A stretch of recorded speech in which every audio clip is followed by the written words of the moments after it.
try to do a thing with like fake British accents and whatnot, but I gotta like really get back on.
All right, testing microphone. Testing microphone. Testing microphone A. Testing microphone A. All right, levels look pretty good. Levels look kind of chill. Chat, you can go ahead and let us know if things need to adapt. That's right. Let me know if I'm too low, because this is not even my full power. All right, listen here, bucko. But not for real though. Something a little bit different. The YouTube side of the audience has been supporting me a lot more. Not saying the Twitch audience is not supporting me. It's not a shot at them, but you know, just wanted to give YouTube a little bit of a test. So otherwise, you know, just trying something new. Also, it makes it to where we don't get the nonsense that happened where I tried to publish it last week and it published the video and I quote 84 times. Oh, that happened to me yesterday. Oh, the podcast was in my feed 84 times, so I had to like go ahead, just start deleting them. But there was one, like the 59th one was the one that apparently people were starting to see more and had comments on. So I had to like count all the way up to 59, delete the first 58, and then delete the last like delete like the last 25 or so. Hard times. I was on some hard times, you know? But anyways, I suppose it is time for us to stop the procrastination and get right to it. So without further ado, ahem. What is going on there, gamers, gamettes, everybody between? It's your boy Kaiserin, and you already know I don't need to go on with a long preamble because really the main event's over here.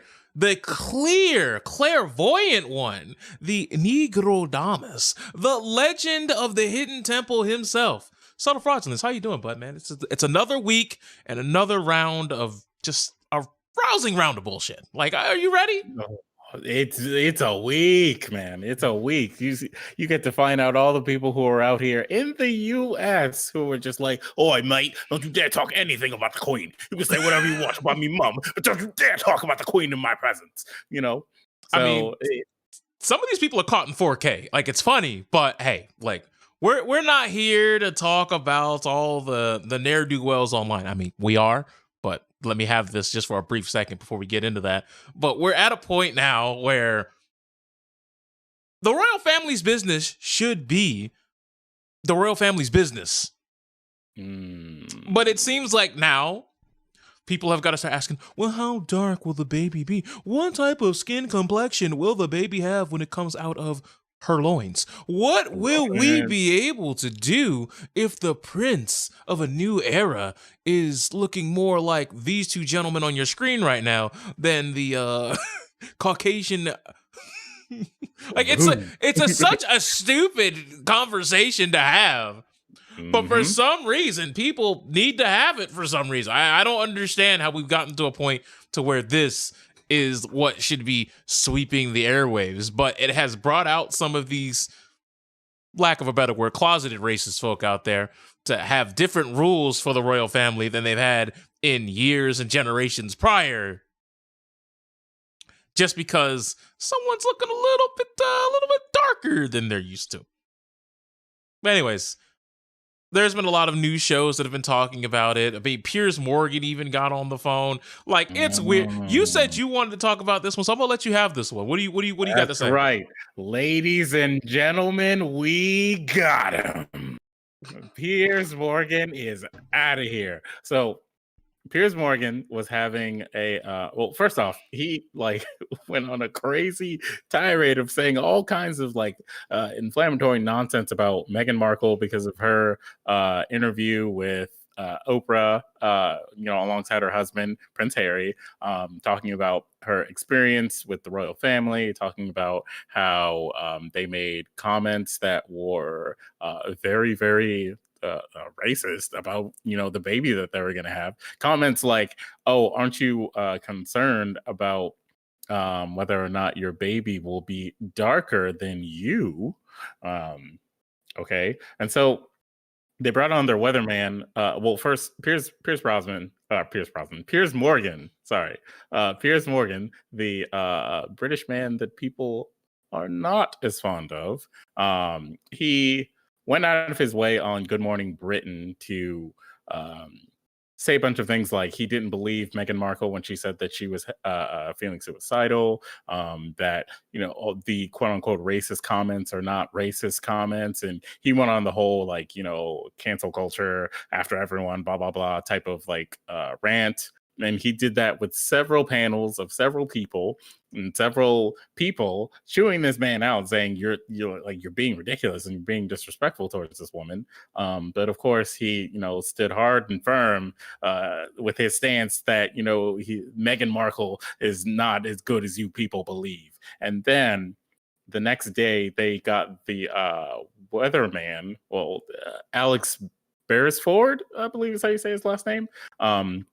He also, I believe he's also an interracial man. He's like a biracial man. And so he was like talking about his experiences, how he understands what Meghan Markle is saying. He understands that that all of the racism that she's speaking of is covert racism. So it's not something that people are just gonna hear and be like, oh my gosh, that's crazy. And Piers Morgan tried to put on this stance of like, well, no one would possibly say something like that. That would be ridiculous. I think like Ben Shapiro also said some nonsensical defense like that. And Alex Beresford was, going back and forth with this man in a very long clip that you can find on their YouTube page.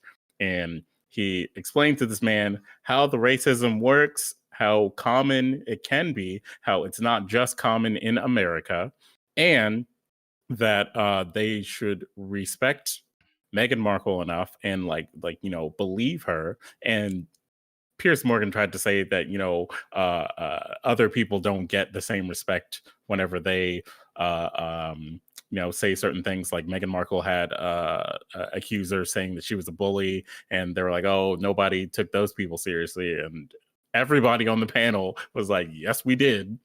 Yes, we would. And so then Alex Beresford was like, we sat here and we just had to sit here and listen to you go on these crazy tirades. And we know that you have a history with Meghan Markle where you guys went out and for whatever reason, she stopped talking to you. She ghosted you, and she went to a party where she then met Prince Harry. And then you went on some sort of tirade of always saying all kinds of mean things about her, but she has never said anything about you once in the 5 years that have passed, to my knowledge. And then, Piers Morgan was like, I'm not going to take this. I'm out of here. I'm done. And he walked off. And then he quit.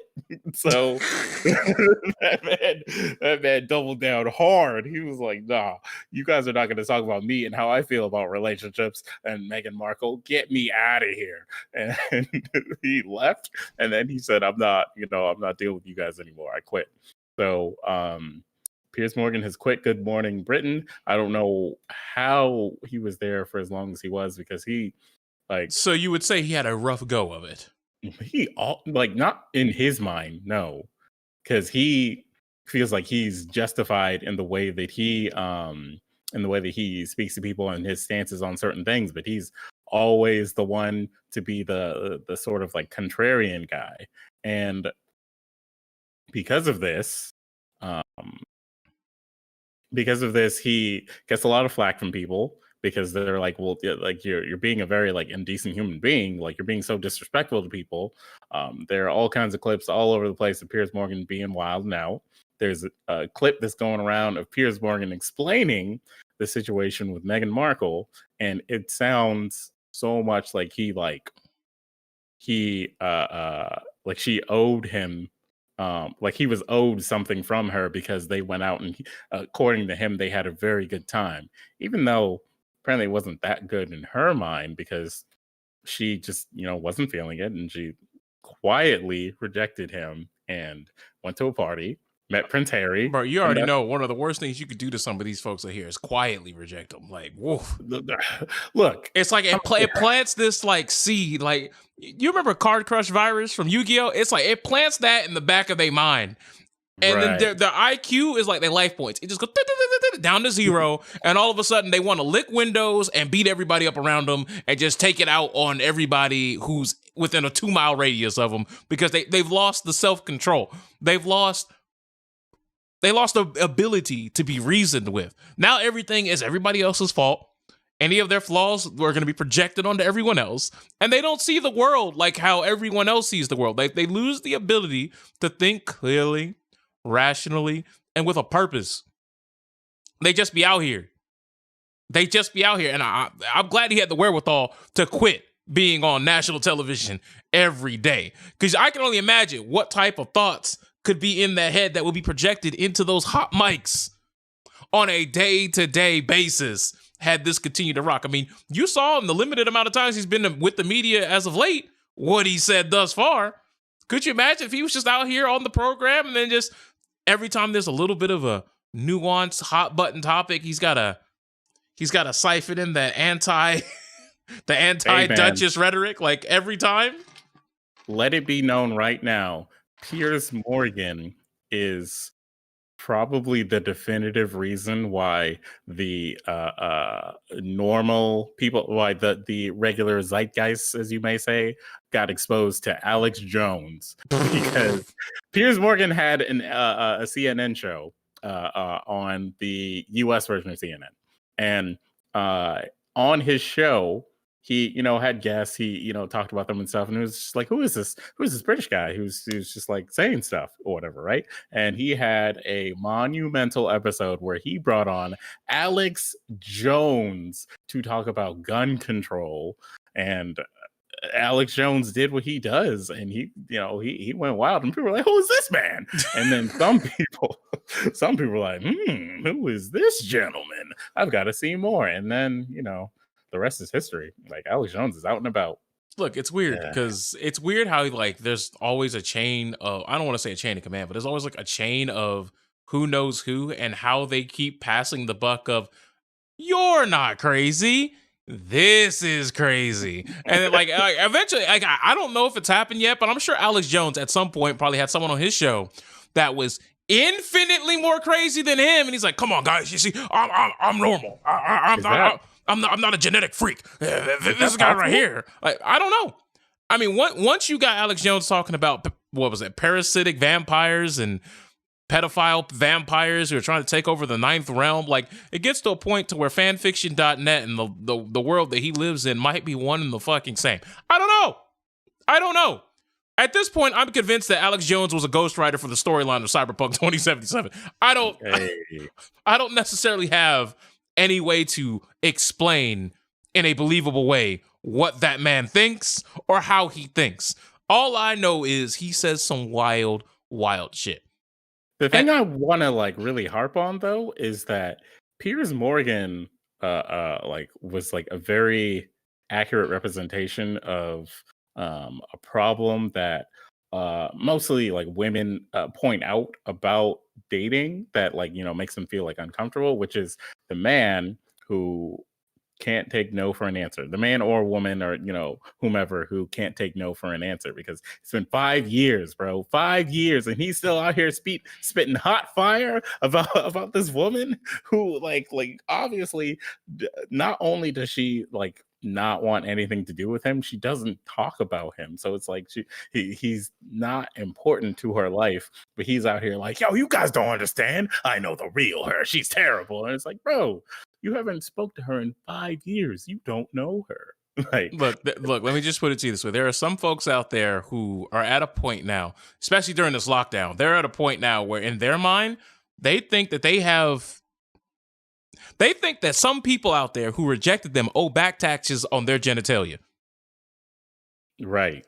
In other words, that person owes me the pussy, or that person owes me the dick. Like they feel as though like they had earned the sex and that they qualified for the sex and they have the qualifications, the standards, and you know, they passed the background check, apparently, in their mind, that it should have already happened. It should have been signed, sealed, and delivered, that I should have been rustling up her ovaries with my magic stick. And at this point, the fact that it's been half a decade and I still haven't gotten play, Jimmy's are in the rustled and upright position. Yeah, I mean, you got to think about it this way, man.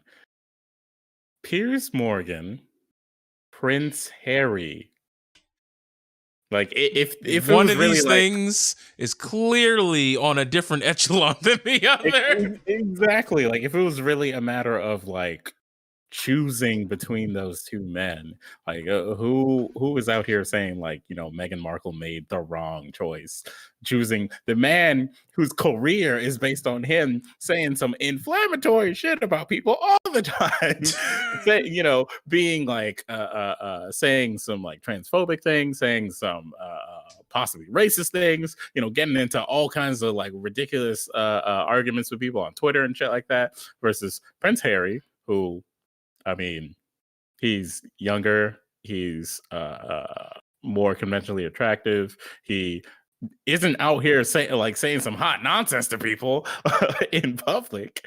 Like all right. Listen here. For all the fellas in the chat, all right, this is a question for the fellas. Who would you rather date?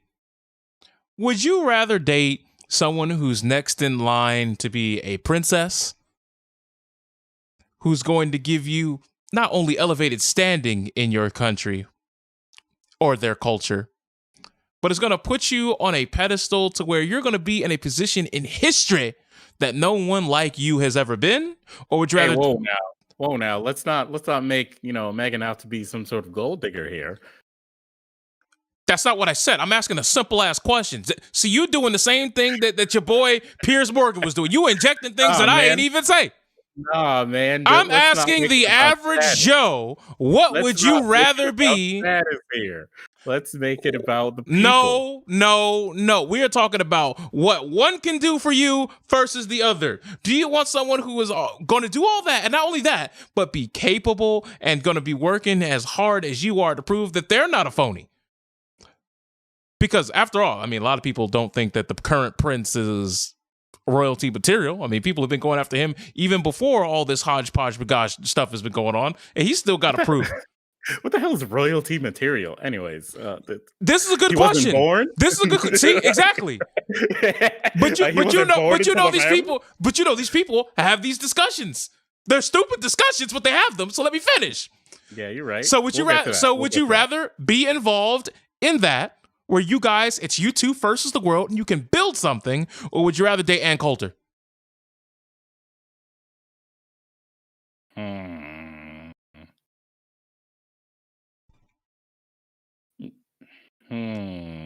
Exactly. What's the princess look like though? See, here you go. You see?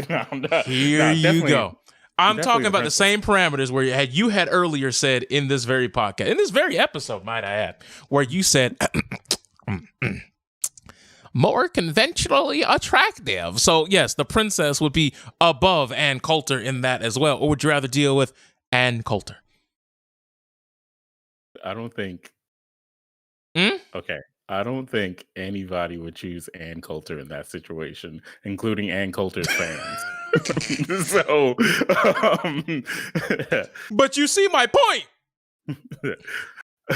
when I look at Monsieur Morgan, I'm not seeing the positives. I'm not seeing it. I'm not seeing anything that a Morgan provides that the young prince can't. And if we're talking about the necessarily more petty or the more shallow or the more trivial reasons, I think Prince sweeps that too. So I'm just trying. He sure does, man. He knocks that man out the park in every aspect. Like, there's no way. Like, that's why Pierce is salty, because he's like, I can't defeat him. Like, look at him, and he's the prince. Like, oh. And then, the prince walks into the room, and then he gets on, he does his superhero pose. He's like, oh, my liege, I'm so sorry. Like, what he hit you with the Ryu from Street Fighter V victory pose? I did it.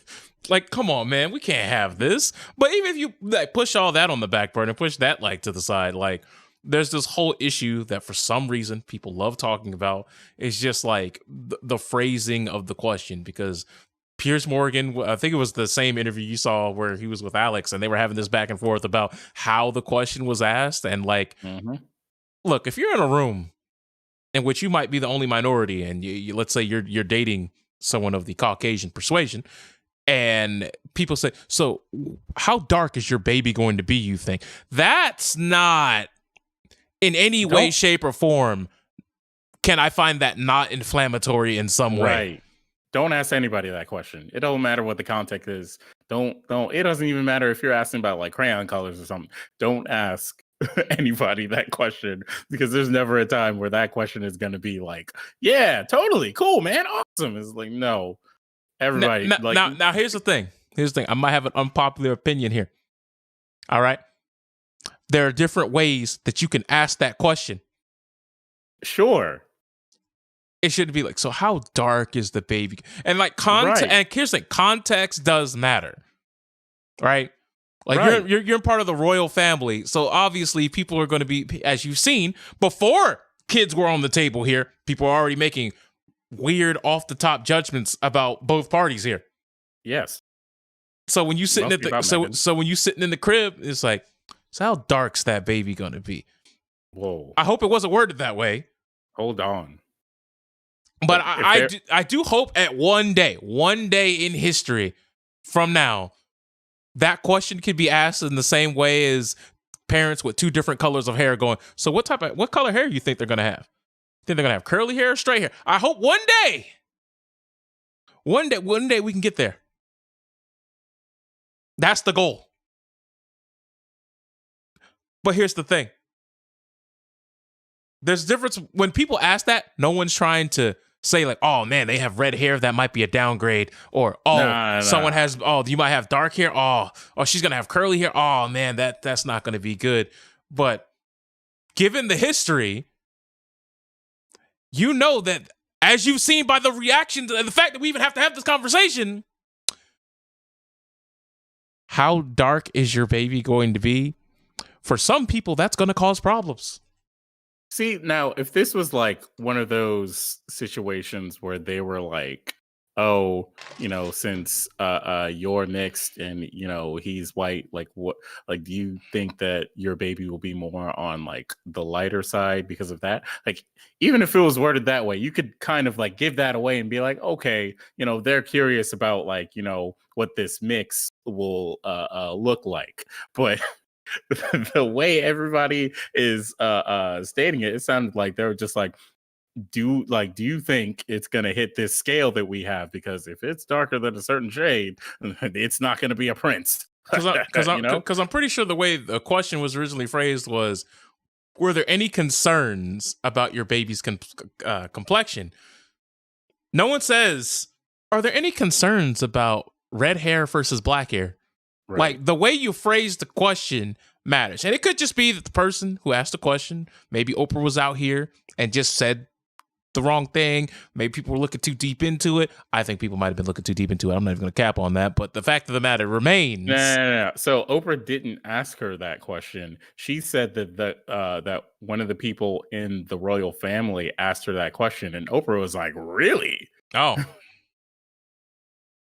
So that's how it went down, eh?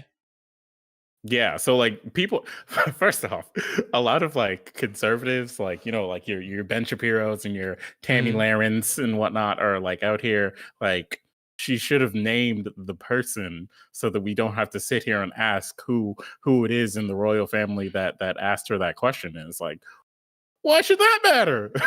None of them should be asking that weird ass question like that.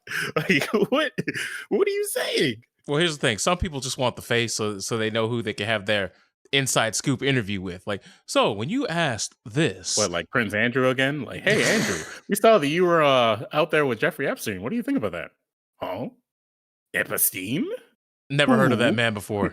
Never seen that man a day before in my life. But it'd be like that sometimes. But no, for real though. Like, it's... I think this is a whole silly thing that people are discussing, but here's the thing: the royal family has not been all smiles, right? And this is like throughout history, so like this feels like another bump in the road.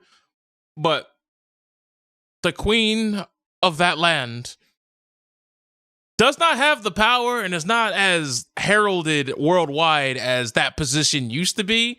So as someone who lives over here in America, I really don't give a shit. I could give a flying fuck less. But for some reason, I keep seeing people on Twitter who live both here in the States and across the pond making this a big deal. And it's just like, I kind of wish both sides would shut the fuck up, to be honest with you. I just feel as though we should all be able to just wrap this up, go home, and let them figure it out like most families have to do. But here we are. Yeah, 2021's been such a slow burn that this is what it's come to. But hey, y'all are going to do y'all regardless. But speaking of people doing them regardless, and I don't really know how we get here, but on this very platform that we are streaming on, there have been some weird, and I do mean weird, out-of-pocket videos, such as the Real Dick versus Dildo Challenge. Now, you may be saying, Mr. YouTuber, podcast hosts, the what? Allow me to elaborate again. Allow me to recycle the words. Allow me to repeat myself.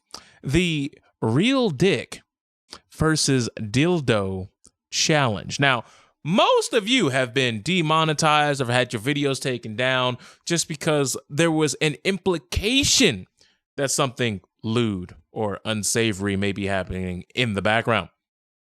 And this is similar to something we pointed out in the past about, what is it, naked yoga? And how, that's reigning free on YouTube as well. So You may be playing a video game that may have a titty flop out, or perhaps you see a little bit too much of the goo-wop for several frames. And Cyberpunk 2077. And YouTube might be like, hey there, little buddy, you might want to dial that back a little bit. Now, obviously, as you know, people who are partnered with the YouTube program are, they get a little bit of a different rule, especially if they're making a lot of monetary gains for the website.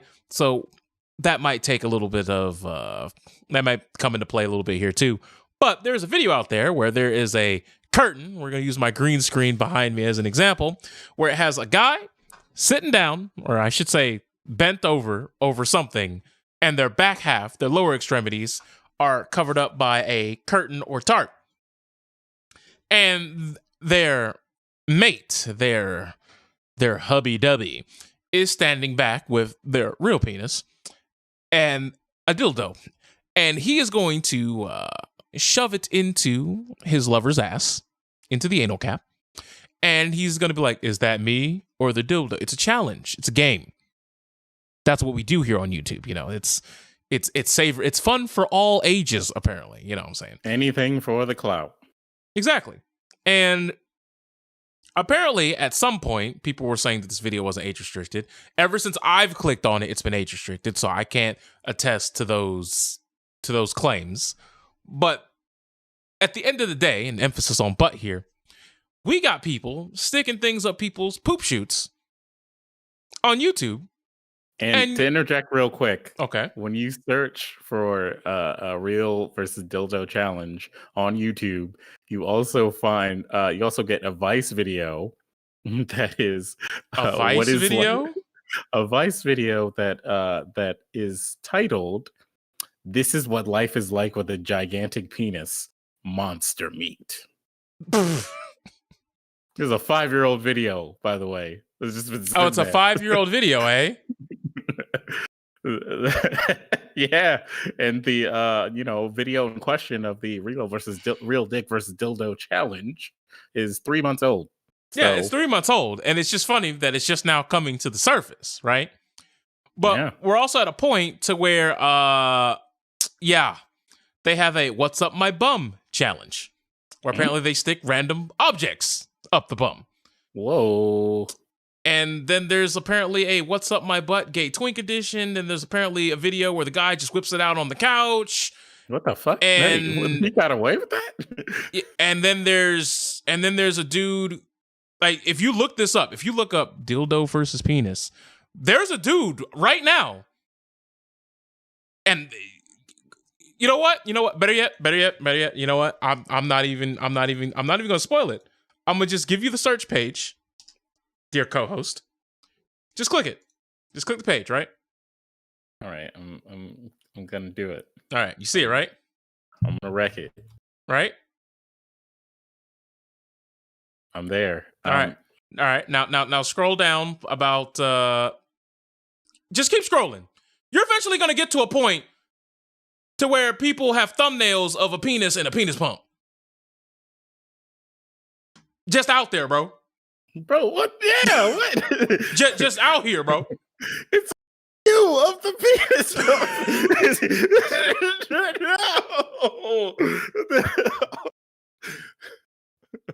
So we're at a point now where I got to start asking the question, YouTube. What is too much for the YouTube content system? Because apparently y'all have the greatest of algorithms that can find a titty, a vagina, a penis with the greatest of ease and identify and realize that this is sexual content. You also can copyright any copyrighted sound. You can analyze it and pretty much copyright strike a video before it even finishes uploading. But somehow out here, you just got it out here?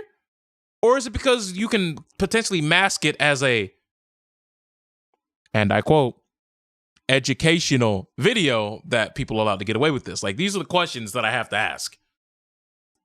Because I feel like YouTube, I understand that, obviously, as a growing live service, it's going to be something that has growing pains. But don't you think at some point that they would have this, like, as a direction, like, where they want the site to go, they would have it, like, nailed out at some point? Well, you got to think about it this way. there was all that shit about Tumblr, and they were like, "Whoa, there's underage pornography on our platform. We didn't allow that. We're getting rid of all of it.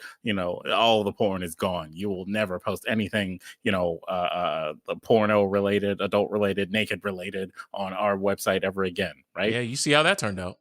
But Tumblr also has this like huge community of a tweaker community of like people who are just straight up like smoking meth and stuff, doing crack and the crack lines and whatnot, and it's just there on the timeline. You can search it all day. You can't search like panties or boobies, and they'll be like, "Oh, so we don't know what this is," but all day crack, meth, tweakers, all that stuff. You can see all those videos. I even like screen recorded myself going through that and like posted that on my Instagram like right after they filtered out all of the porn on Tumblr, and I was just like, but like the NSFW filter catch this too. Yeah, it should be more encompassing than just where the genitalia at.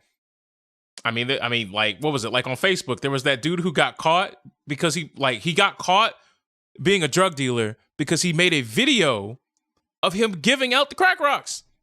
Right. And he's like, people man, are literally incriminating themselves out here, and it's just going by. Yeah, so. You thought it was limited to rap videos? Please. Never Please. that. Yo, Please. TikTok took it over, bro. Yo, TikTok has some wild, and I mean wild people on it. Like, there are people who have channels that are just talking about how terrible other minorities are. Then you have people who have channels that literally only designate themselves to destroying and deconstructing the arguments that these racist and xenophobic people have come up with. And you got to understand, if your entire channel is deconstructing those arguments of other TikTokers, that tells you that there's way too many of those problematic TikTokers out there to where you don't run out of content. Right. And then there's this whole thing about TikTok where they said it's stifling the growth of Black creators, and that's a whole nother can of worms that I don't think that people want to open. But I mean, you saw what Star Wars did for China when it came to John Boyega. Oh. So I'm just saying, I mean, food for thought. There is probable cause. There's probable cause that there's when there's smoke, there might be fire. Just saying, you might want to look into that just a little bit if you haven't. We have talked about that, like I think on like one of the season 1 episodes about the whole John Boyega thing. But hey, right. But back to YouTube. Yeah. See, this goes for the argument that you need regular people to actually filter and like flag videos and stuff instead of having an algorithm do this. Because I mean, first off, I won't say instead. I'll say you need both. Because I believe there's too much bulk of content for us to just women people to just come out here and just do it. You know? I mean, that could definitely create jobs and like. It would definitely create jobs and all that shit that everybody's been talking about. You know what I'm saying? But like, is the economy real? But but legit,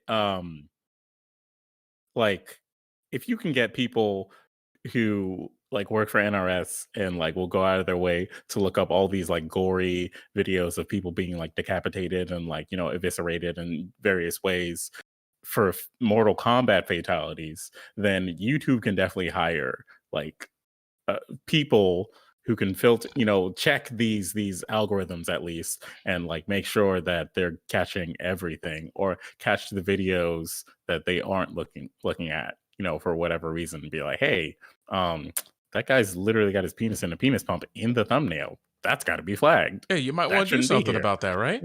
Yeah, like kids might see that. And then get that out of the way. The other main issue that I think we should probably talk about when it comes to the situation is when you actually look at the problem itself. Like, for example, with Mortal Kombat, I know you've probably seen a lot of people who are big in the YouTube content create, like much bigger than me. I'm talking about like the 30, 40, 200, 300,000 subscriber range or higher. You'll notice every time they do a brutality or a fatality, they got to like do this edit where like they change everything on the screen to be green or purple or pink or yellow or just edit out the brutalities and crushing blows and all that just all together. And you may be saying, well, why are they doing that? That's because if you don't do it that way, YouTube will not allow you to make money off of the video, regardless of how much work you put into the video. Now, a lot of people have circumvented this by having supplementary income coming through their Patreons, Kickstarters, or maybe they just got, a sponsorship from a Raid Shadow Legends, or something to that effect in order to offset the cost of being able to keep the video, I don't want to use the word pure, but pure. BlueChew.com. Hey, look, man, the stuff that you could see on here, like we talked about, like you said on a previous episode about naked yoga. Lord knows we don't need to see naked Yoda, but okay. It's out there. No, I'm sure it is. Rule 34 has claimed every victim. I'm sure if we for whatever reason start on and popping, I'm sure we'll end up on Rule 34. And I'm scared. I'm scared. I am scared of that day. I would probably actually want to die at that point, but hey, we'll get there when we get there. Mm-hmm. Look, I understand some of y'all are asking in the comment section why this isn't up to me, all right? It's just the fact that anytime anything comes up with any sort of notoriety, any sort of fame at all, it is inevitable. Like you thought Thanos was inevitable? No, Rule 34 is what's truly inevitable, okay? And I hate to use this as a jumping point to the next topic, but you guys got to stop being horny for Lola, all right? I know Space Jam 2 is trickling down the horizon at some point, but some of y'all, I don't know if it's the Mandela effect or what. I don't know if it's your penis having a weird, stronger memory about Space Jam than your actual eyes and your brain. I don't know necessarily what it is. Look, you can have your first crush, and maybe you remember your first crush just like you remember your first slice of pizza or your first time having real home-baked macaroni and cheese or your first time during your first time. Maybe it's just in your mind. You remember it so fondly. Hey, there you go. Making them sounds. You know what I'm talking about. Anywho, your first time, maybe you just have such a fond memory of it. You tend to embellish parts that you've embellished so much in your brain, you've actually begun to believe that the embellishments were actually the truth. And if that's the case, then we might have a problem here because I see a lot of people on social media, on Twitter, Facebook, and yes, here on YouTube, are talking about the new redesign for Lola Bunny. And for some reason, some of these people are like, oh my God, they took away her hips. Oh my God, they took away her chest. Oh my God. And they keep posting the same image of Lola Bunny. But the funny thing about that image that they keep posting is that it's a DeviantArt fan-made image. Mm-hmm. The image that people keep referring to was never in the film. And that fan fiction image embellishes on what was there in the first place. And I'm like, have y'all gotten to the point where y'all are so horny that rabbit poontang is what's on your mind? Is that what we're going for here? Am I supposed to believe that y'all want a little bit of cottontail over real tail? Is that what I'm picking? Am I picking up what y'all are putting down right? Hey, bro, Beastars goes hard. What you talking about? Look, if that's what you're into, that's what you're into. I'm not here to judge you. I'm going to tell you that I think it's a little weird, but if it's what you're into, then by all means, calm down. But at some point, we got to have this conversation here of if you're going to at least be horny on main, be horny and accurate. Stop capping, bro. And this cap is at a point now where they're like, oh my God, the redesign is so terrible. How could they massacre my waifu for laifu? And I was like, did y'all miss the Looney? And I was like, did y'all miss this thing called the Looney Tunes show? Y'all must have missed it. You must have missed it because that wasn't too long ago. And that was definitely more recent. And I figured if y'all were going to be this upset, that few years ago would have been the time. You know, I just feel like at some point, y'all got to pay attention.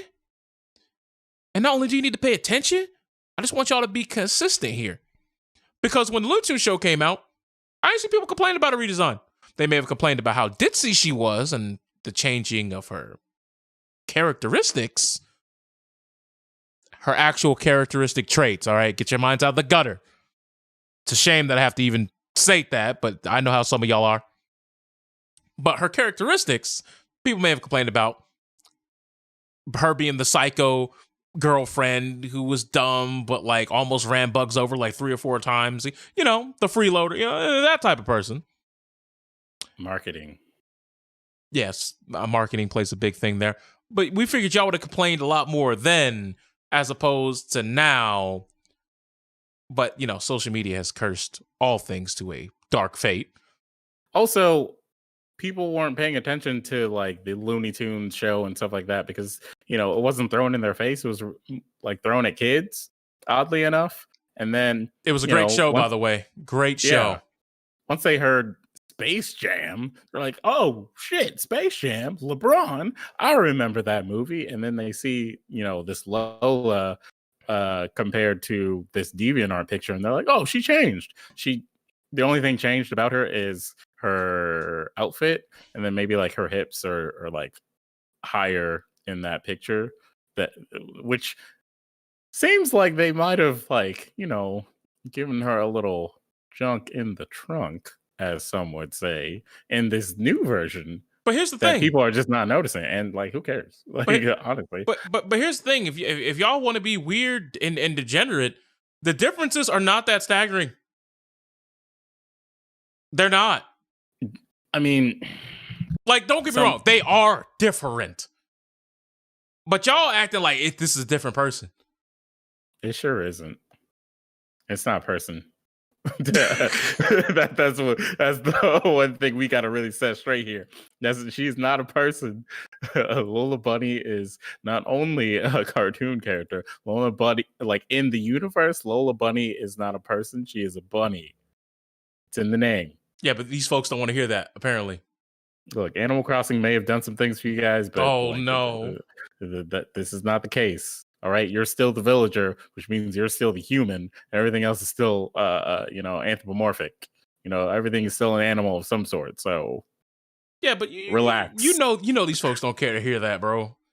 Like, what do you remember when Doom and Animal Crossing, what was it, New Horizons were coming out at the same time? Yeah. My Twitter page, the stuff that I had to see, I can't unsee. You want to know why I had to get new glasses? That. I'm not going to paint the picture with my words. Did Lola even have screen time in the first one? Yeah, she did. She had a lot of screen time. She was like a very, very important part of that movie. Yeah, someone in the chat was asking if you wonder what I was responding to. But yeah, she had screen time. Yeah. She even had the whole one-liner about "Don't call me doll." Like that. There was a whole thing. There was a whole bit about that. But yeah, that was like a trait. And also she had she was an important part of the movie because she was an important part of the team because she had hops. She had bunny hops and ball skills. Oh, well. She had bunny hops and she, you know, she was good at basketball. Yeah, I was going to say, you want to rephrase that one? Because I think you might have, you know. Phrasing is everything. But yeah, like all right, look, I'm gonna just send you this. When you look up Lola Bunny, this is the first image. This is the first image I got right here. No, it's safe for work, trust me. But like, that's what people remember. Hello? it's somebody's rendition of like making Lola a very chubby bunny. Like, I'm just trying to figure some things out. Like, that's just how some people are, man. Some people want to like imprint themselves on the character. Some people want to. No, I'm saying that's fine, but don't tell me that when you imprint yourself on a character that this is how the character always was. Don't do that. They want to fantasize about the character. You guys can do that all you want. Just don't forget who the real person is. Like, look, once my autobiography comes out, don't forget the real me. All right. Autobiography. Once my biography comes out, don't forget the real me. I was gonna say, if it's an autobiography, that means you wrote it. So let me put it this way: once Aaron Sorkin makes a movie about this podcast, no, Lord. Don't forget the real us, because once he, puts in some, flair there and says that this is all about some girl who was just like, that's right, you guys couldn't do it. You don't know shit about clout. You don't know anything. You know what? Have fun with your video game or whatever. And then by the end of the movie, it's like, I really miss her. Don't forget, guys. This had nothing to do with that. Yeah, I keep, also when I looked this up, apparently Lola Bunny got her own pair of Air Jordans. Yeah, apparently there are Lola Bunny Jordans, but we will discuss that never. We will discuss that never is what we're not about to do. But what we are about to do is keep it on the same wavelength with cartoon characters. So speaking of Warner Brothers, you may have heard of this guy named Pepe Le Pew. And apparently he's canceled. Apparently we're at a level of culture where we can now cancel fictional characters. And now the reason why I want to bring this up isn't because I care about Pepe Le Pew or want to defend his ass, because we all know that was one rapey ass motherfucker who I don't think anybody's going to miss. But I noticed that there was an abundance of white people who were trying to cancel Speedy Gonzalez because they thought they were going to take the bullet for the team. They were going to stand in front of the Hispanic culture and say, don't worry, guys. We got y'all. Y'all, calm down. We got y'all. He wasn't written by Dr. Seuss. It's okay. Speedy Gonzalez was terrible, and what he did was XYZ, this, that, and the third, yada, yada, yada, and all of your characters from back in the day were sexist or racist, and they all gotta go. And for some reason, they thought that was going to be good, and a bunch of Mexican folks were like, hey, shut the fuck up. What the fuck are you talking about? And then that person whose tweet went viral about it then made a follow-up tweet saying, as a European Anglo-Saxon male, it's not my right to speak on it. No. You knew it wasn't your right when you made the first tweet. You just thought you were going to get a little bit of clout, because I'm tired of seeing people who are not part of impoverished or marginalized group trying to wear the same marginalized group as a shield or as a suit of armor to jump out in the battle and act like they care about said group. And then the moment they get their clout, they're never heard or seen from again. Like, I don't know if you're a pet peeve of mine. Like, hold on. Like, I don't know if you remember. I think we may have talked about this before, but there was an Instagram model who got exposed where, like, let's say this is a storefront and like somebody was like repairing their storefront during a Black Lives Matter protest or something like that. And then she came up, held a drill, and took a selfie in front of it. Oh, yeah. And then she's like, all right, that's nice. And then got back in the car and just went back to living daily life because it's about the optics. Influencers in the wild. Yeah, influencers have influence, and some of them know it, and they want to cash it in like Money in the Bank. But you said it's a pet peeve of yours, so let's hear it. What you got? The pet peeve of mine is people who like decide that, hey, yeah, since I am a black man, I can come in here and tell you that, my opinion on this is law. It's like, no. First off, Candace Owens is a real person. I know that, some of you people believe that she may not be. She may be some sort of like glitch in the matrix. A glitch in the matrix, some sort of abstract AI that was developed by the agents to convince us that racism doesn't exist and whatnot. But no, she's a real person out there, and she believes that the black people just need to suck it up. It's not that bad out here. Also, she won a lawsuit against a college for being racist against her. So yeah, if you're a person that like goes out of your way to be like, hey, look, since I am a Hispanic American, I can tell you right now that Speedy Gonzalez offends me, and he's very offensive because of his traits here. It's like, okay, but there are probably people on the other side. Like, there are people who are also Hispanic who believe the other side of that. So putting your race into it doesn't validate it as your right forever.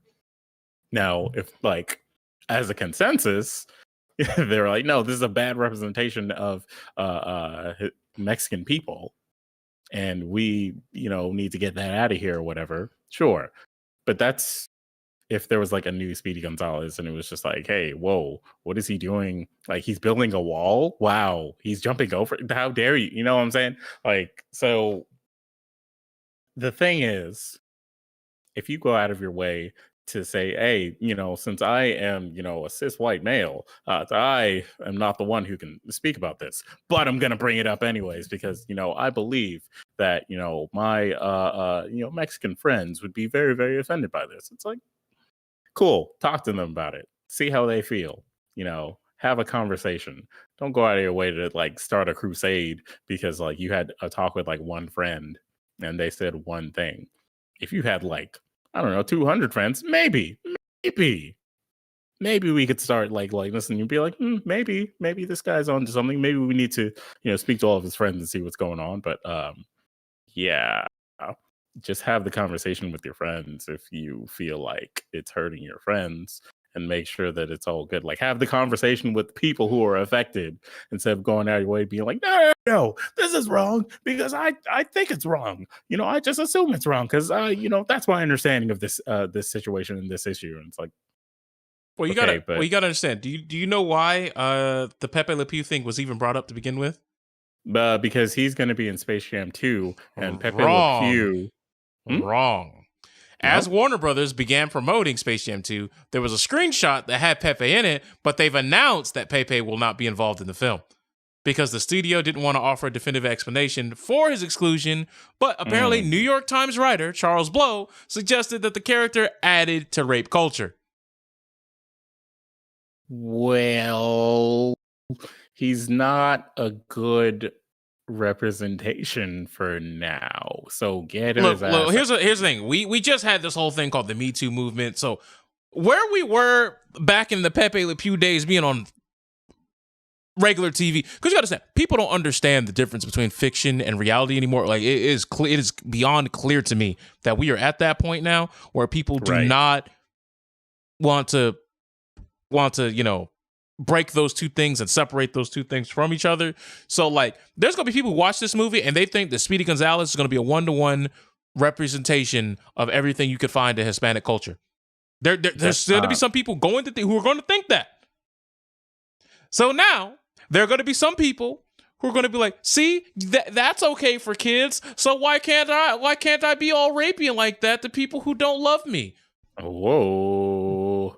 Piers Morgan. So we're at a point now where we have to be like, it's not like, here's the thing. I think Pepe Le Pew was just a dumb cartoon. I don't think it added to rape culture. I don't think it did any of these criminal things that people are saying. But given where our climate and culture has moved to now, and the hypersensitivity that we have here and abroad, and given the fact that somebody who's, especially with how internet goes, people get gaslighted on Twitter, Facebook, and other social media websites and forums all across the globe. At this point, there's going to be someone who sees it and goes, wow, Pepe's so funny. And then like they think they're going to be funny when they're doing it on some girl or some dude who's not into them at all. I'm like, what? It's just me being funny, showing that I like you. Haha. But see, that's the point. Like, the way that he's portrayed is like, hey, this is a cartoon for kids, and this dude is being like hyper aggressive towards a woman, and he's like, well, no means keep trying. And there's no one like in the actual like cartoons that would show up, at least in like, every episode. There's not like a character that shows up and goes, what the hell, and then like, beats his ass for like being super aggressive or whatever. Like, the cat's owner doesn't show up and attack him for going after this cat. Yes, there's the one episode where the roles are reversed and they show that characters like Pepe Le Pew don't like that kind of action, that kind of aggressiveness towards them. So once the cat was like being aggressive towards him, and was just like, yeah, that's right, you're mine now. He's like, whoa, madam, please control yourself. And it's like, okay. I don't think kids are going to get that message without there being like a character that says, yeah, you don't really like that, huh? Maybe you should stop. So ultimately, unless they were to like change Pepe Le Pew cartoons like going forward to have like something that really solidifies that this is not what you're supposed to do, it's not going to go well for them to like show the old cartoons to like kids and stuff. I mean, especially now with like how you can be up somebody's butt 24/7, 365 by just making new accounts and sliding into their open DMs or, just stalking their comment section or their feed on whatever social media platform you are. You can be Also, as persistent as Pepe Le Pew. Like, the times have changed now to the point to where people can get really weird about the issue. Now, do I think he should have been canceled? No, but I just feel like people are too stupid in order to separate these things now. well, two things. One, the person who like made Pepe Le Pew like had some sort of like weird stereotypical like image of French people also, and was trying to like push that on Pepe Le Pew, like, yeah, all Frenchmen are like this, that's another problem. Two, like I hate this whole like I hate the cancel culture like term and all of that. Like it, people are not TV shows and whatnot. Like you're not going to be go out of your way to cancel this like character from existing or whatever. You are going to be able to have like an effect on whether or not this character gets changed moving forward, or this character like continues to be in media moving forward, or like if this person continues to be like in media moving forward because they are popular because of the people, and if the people don't agree with the character anymore, then something has to change. That I get, but the whole idea of like, yeah, cancel him right now, it's like that's not really gonna like that just means people are just gonna forget about this in a couple of months, and then someone's gonna have to bring it up again, like this Pepe Le Pew thing, because a couple of years ago people already brought up this argument and debated this, and they were just like, yeah, fuck that character. Because And I mean, I know some people right now are like, yeah, but what about Johnny Bravo? Is he next on the chopping block? But here's the thing. Here's the he difference. learned a lesson. Here's the thing. It's not even about learning a lesson. If Johnny Bravo, like that man just got folded every time. Exactly. Like my man either got struck by lightning, punched in the face, suplex city'd off a boat. Like my man caught hands. Like my man had immediate insta karma happening to that man multiple times in many of these episodes. See, if they made that change for Pepe Le Pew, then the character, like moving forward, would not be problematic, because Johnny Bravo was supposed to show a lesson, like, hey, maybe you should respect women instead of just like treating them like meat, just because you're buff or whatever.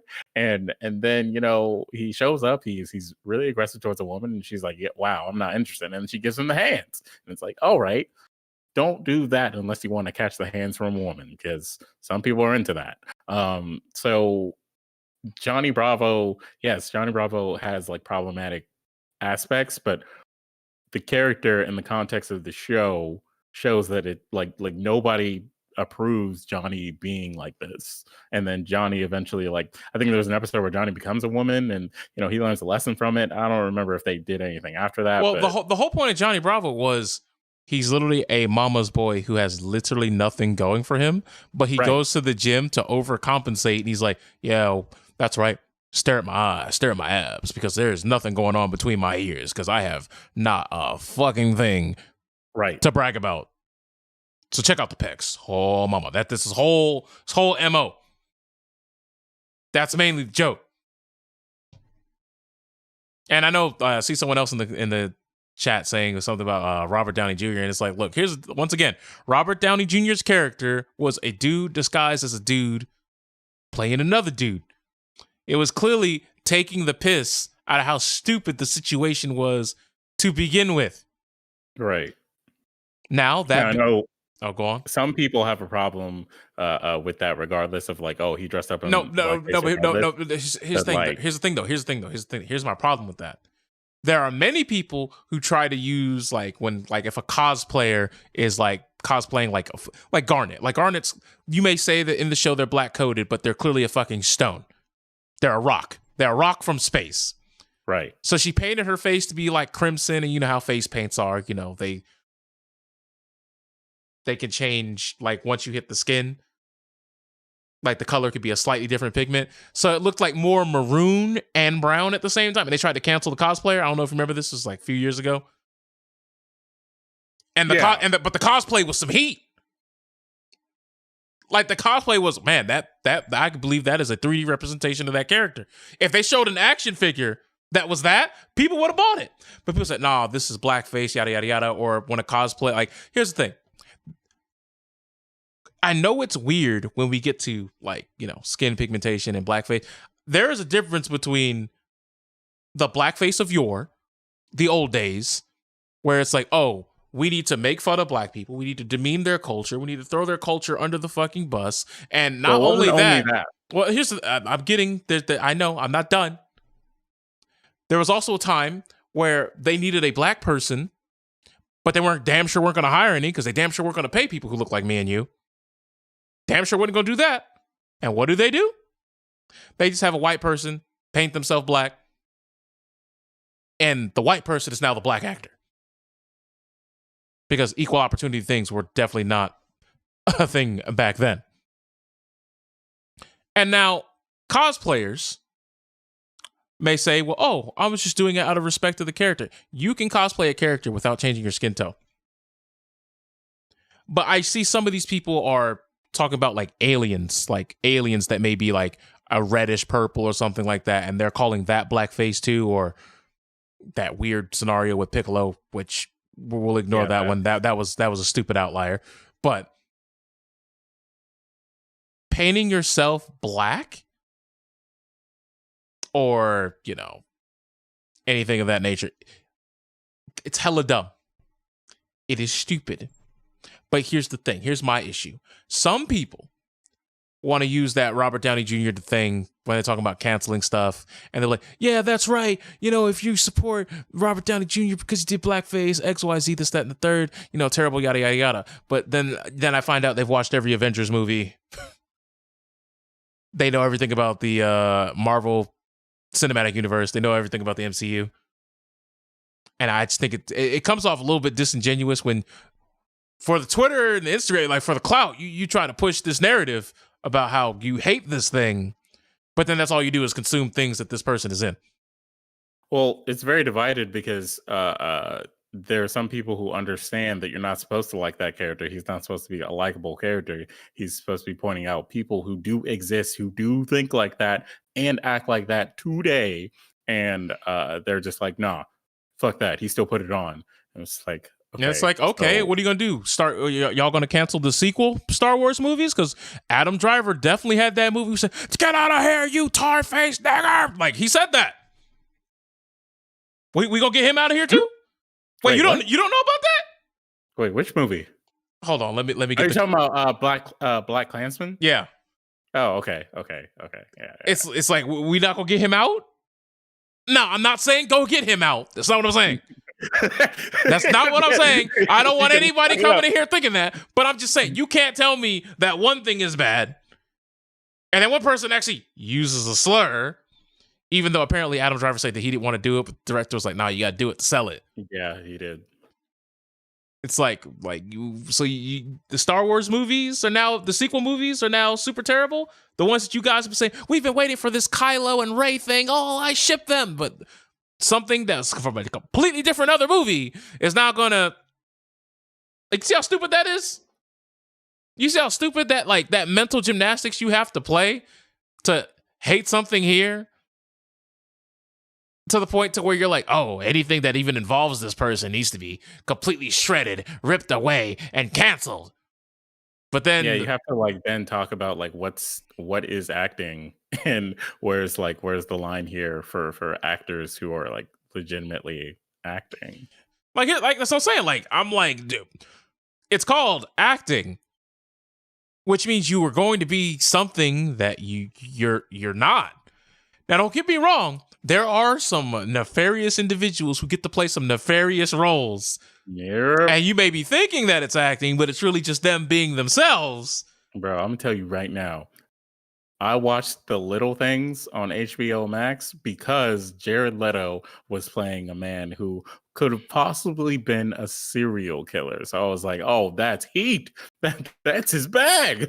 That's going to be interesting. So, yeah, you have situations like that. But like, okay, so in Tropic Thunder, if they got an actual like black person to play the character that RDJ was portraying, like, would that have been better? Well, it's just the thing. Well, here's the thing. Then some people would have inevitably moved the goalpost to, well, how come the black character can't be his own character? Like then you would have had people who come out of that camp.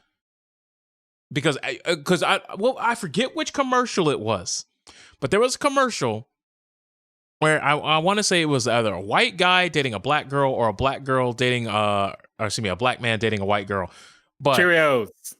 And the Cheerios commercial. And people were like, oh my God, you mean a black man can't be with a black woman? Is that so wrong? But then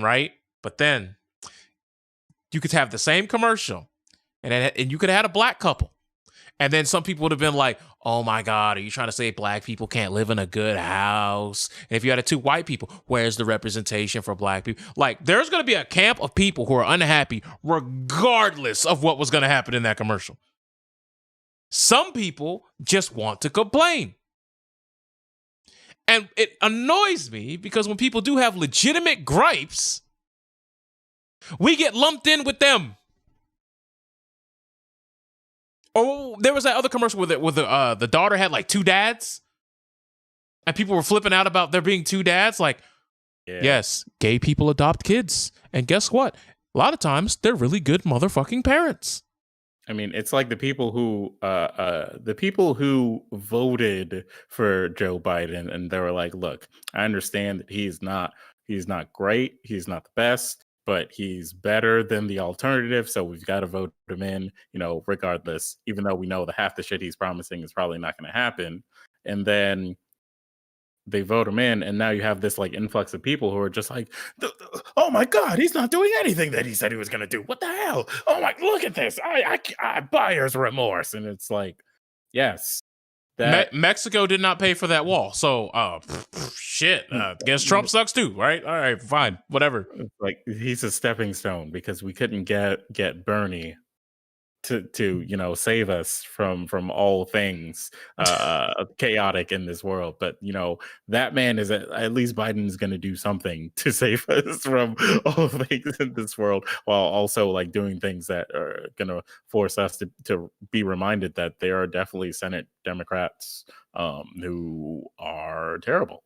So yeah, because this is the same thing that happened when Obama left office. There were some people who were saying that, oh, Trump did this, that, and the third, even though it was stuff that was already on Obama's like to-do list. But, obviously you can't serve 3 terms.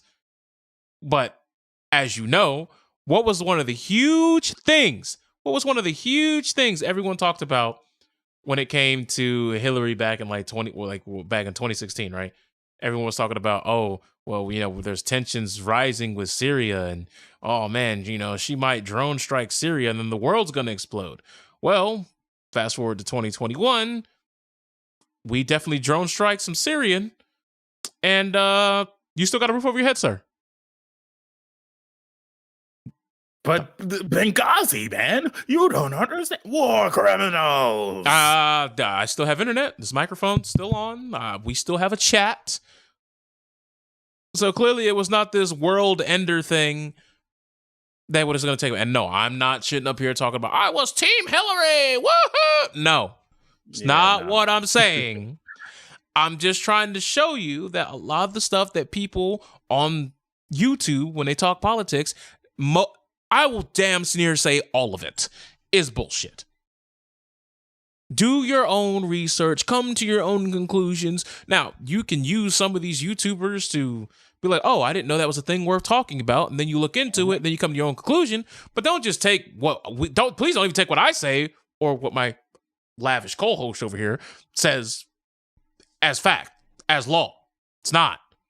We can have opinions about things, then we can come together, pull our resources, like, all right, let's hash some of this stuff out and become better people by learning from each other. That's what it should be all about. But I mean, you've seen it time and time again at this point, where people don't want to do that because a lot of people out there would rather be first than correct.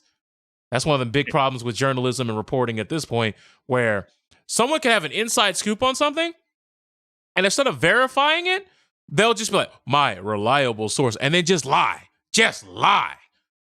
Just play a game of telephone with the lie that was presented to them, and then throughout the course of the day or the week or however long the story keeps getting new details, keep putting edited, and it just slowly starts accumulating to be more correct as time goes along, as opposed to getting it correct the first time. But hey, I mean, you've got people who allegedly agree with each other, people who are a part of the same political party, and even they are divided because because of certain identities, certain beliefs, and specific policies. You've got a little YouTube channel for Republicans out there, the young Republicans who are looking for a place where they can see some good old discourse between their conservative pals, right? Slightly offensive, I believe is what it's called, or slightly offended, whatever. So they had some sort of panel that happened today where they had I believe 2 trans women and two trans women, one cis white woman, one cis white man, all of them conservative, to talk about what is going to happen with Republicans. Like, where do conservatives go now, right? And out the gate, I mean, out the gate, the cis white woman was like, I am a, conservative woman. I, go with classic conservatism, all that jazz. She, looked like she may have been the prom queen for high school. She was, the Southern Belle, all those things, right? Mm-hmm. She's a cis white blonde woman who out the gate was like, okay, so we have one person calling themselves a liberal and we have a transgender here. I'm very confused. I don't even know how we could talk about conservatism when we have those 2 people here. And it's like, well, it wasn't even the fact that she said that. She said, and I don't think we should be giving a platform to that type of degeneracy. Mm-hmm. Like she was basically saying, oh, a trans person wants to talk on a conservative show. No, we shouldn't give a platform to that type of degeneracy. Like, just wrote off this person's entire existence. She also equated being trans as like a gateway to pedophilia, which is like, where? No, she didn't equate it. That's what she said it was. She said becoming trans is just a gateway to pedophilia. Like, basically, if you are trans or identify as trans, you are on the inside fast track to fucking kids. What? People out here like make some ridiculous connections to things that aren't there, man. Straw man is the way to go for some reason. Like people don't know what fallacies are these days, I guess. No, people just have mouths. Like, there's a point where you get to folks just saying things because they have a mouth. That's it. Like, there's no thought. There's no backing. It's just stuff. It's just drivel. And it becomes tiresome. But, like, you got to plant your feet in the ground. You got to challenge these people, because if you don't challenge them, then you get QAnon. And you see how that have turned out. If I speak very, very fast and tell you all these things and talk about scientific fact and all the things I read in a science book on a website that aims to my demographic, then I am right here. I am the one that knows everything that's going on. And there's no possible way that you could refute what I'm saying, because I know everything. And God told me that everything that I'm saying is correct. So you have to listen to me. You can't listen to anything else. Hold on. Let me tell you how I know that EA is very racist. You see, you notice that EA Sports has its own sports division, which is called EA Sports. And what it is it's actually talking about slave labor, because you see the most popular games are FIFA and NFL, Madden. And what they do is, like, it's not called NFL. NFL. It's called Madden. Notice that it's the white person who's in control of all these minority players, in which you then have to ship out teams, and you have to play Madden Ultimate Team, and you're basically trading your slaves back and forth with these player cards. You have to raffle, because you raffle the slaves. Like, oh, you want that diamond Adrian Peterson, don't you? Well, in order to do that, you're gonna have to pay quite the pretty penny for this slave. Oh, well, you see here, sir, I'm going to have to interrupt you because, well, what you said doesn't make sense. See, the reason why it is not racist is because there are black people in the video game and they are having a good time. So that way. Okay. But like, seriously, like, and yes, always... I hate to say it, I don't want to say it, but I feel like we have to put this disclaimer out here. Both of those sides are terribly wrong, by the way. It's so stupid. But you'll see, there are people who make YouTube videos that are just saying stuff like that, and people go like, yes, oh my god, he's right, I didn't realize how racist these things were in my yesteryear. And it's like, the fuck are you talking about? The fuck are you talking about? It's just baffling to see that you have situations like a trans person who is dedicated to being like a conservative, being like a Republican, being on the right wing, and dealing with their peers constantly saying that you shouldn't exist because you are an abomination, and then they still think like, oh, I still agree with these people on, everything else, even though they don't respect me as a human being. It's fascinating that even the right, like, is not as unified as you would believe. It's just that when it's time to, like, put somebody in power to get them some money, they're like, all right, I don't care if you're gay, if you're trans, whatever, I don't care what you believe, we gotta get our Lord and Savior back in office, like your boy Gamergate Milo, who's apparently been acting the entire time. He's not gay, his husband's a housemate. You heard about that? What? Yeah, apparently he was delivered. He ain't gay no more, Dion. You talking about Milo Yiannopoulos? Yeah.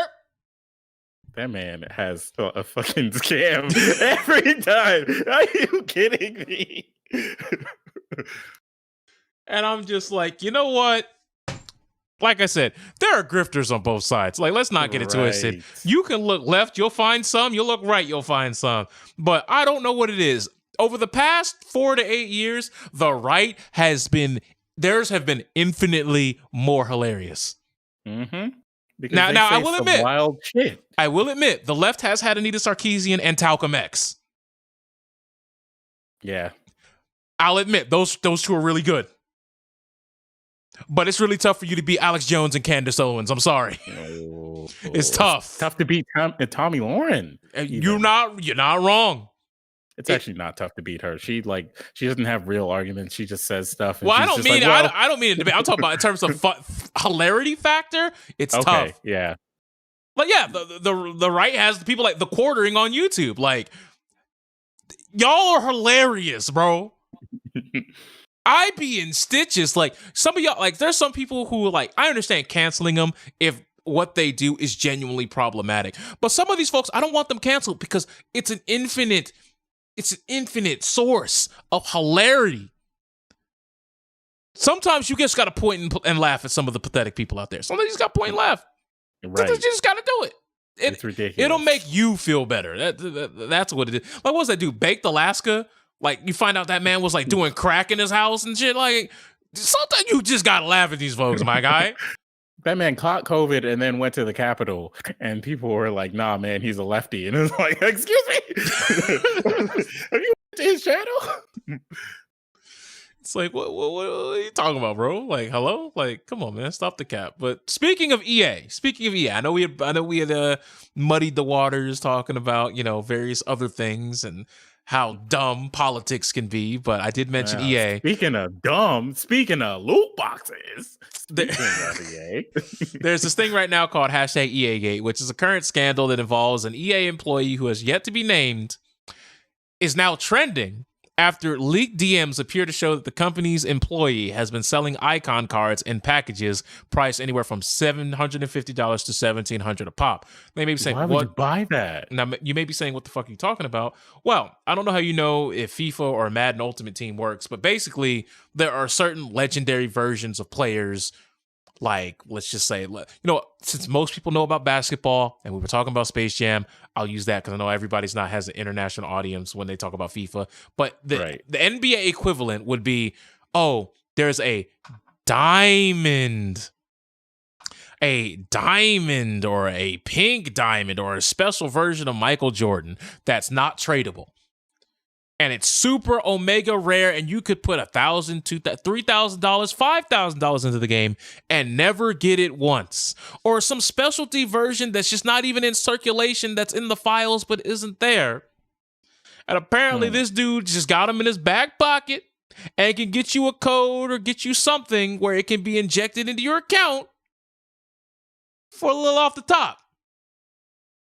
Now, a lot of people have been coming out, content creators and people who play the game in the community, the Reddit pages, the Twitters, and things of that. They're pissed. They're livid. And I can't necessarily say that I blame them. But at this point, you got to start asking yourself, if they could have done that the entire time, their entire economy for their games are bullshit. I mean... Now, we knew that off top. I mean, you think that they would have, didn't they just have a court case about this? That's what I was about to say. Yeah. What happened to that? Weren't they already told, no, you can't do this with your video games? And they were just like, all right. And it's at a point now where you got to start scratching your head, because I don't know if you've seen the absolute gobbledygook that is Apex Legends, but if you want to get the stuff in Apex Legends, you got to be spending $70 just to get the good packs. You can't buy them individually. You have to go ahead and just spend out $70. And if you want to buy some of these skins individually, they're anywhere from $18 to $50. You know what? This was Fortnite's fault.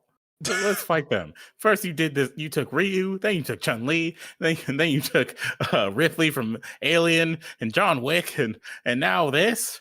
How could you? And I just think it's just so stupid, how we've gotten to this point, because there's been what was it? Remember the dudes that had was it Call of Duty or was it CS:GO? There was the skin gambling. I want to say it was Counter-Strike.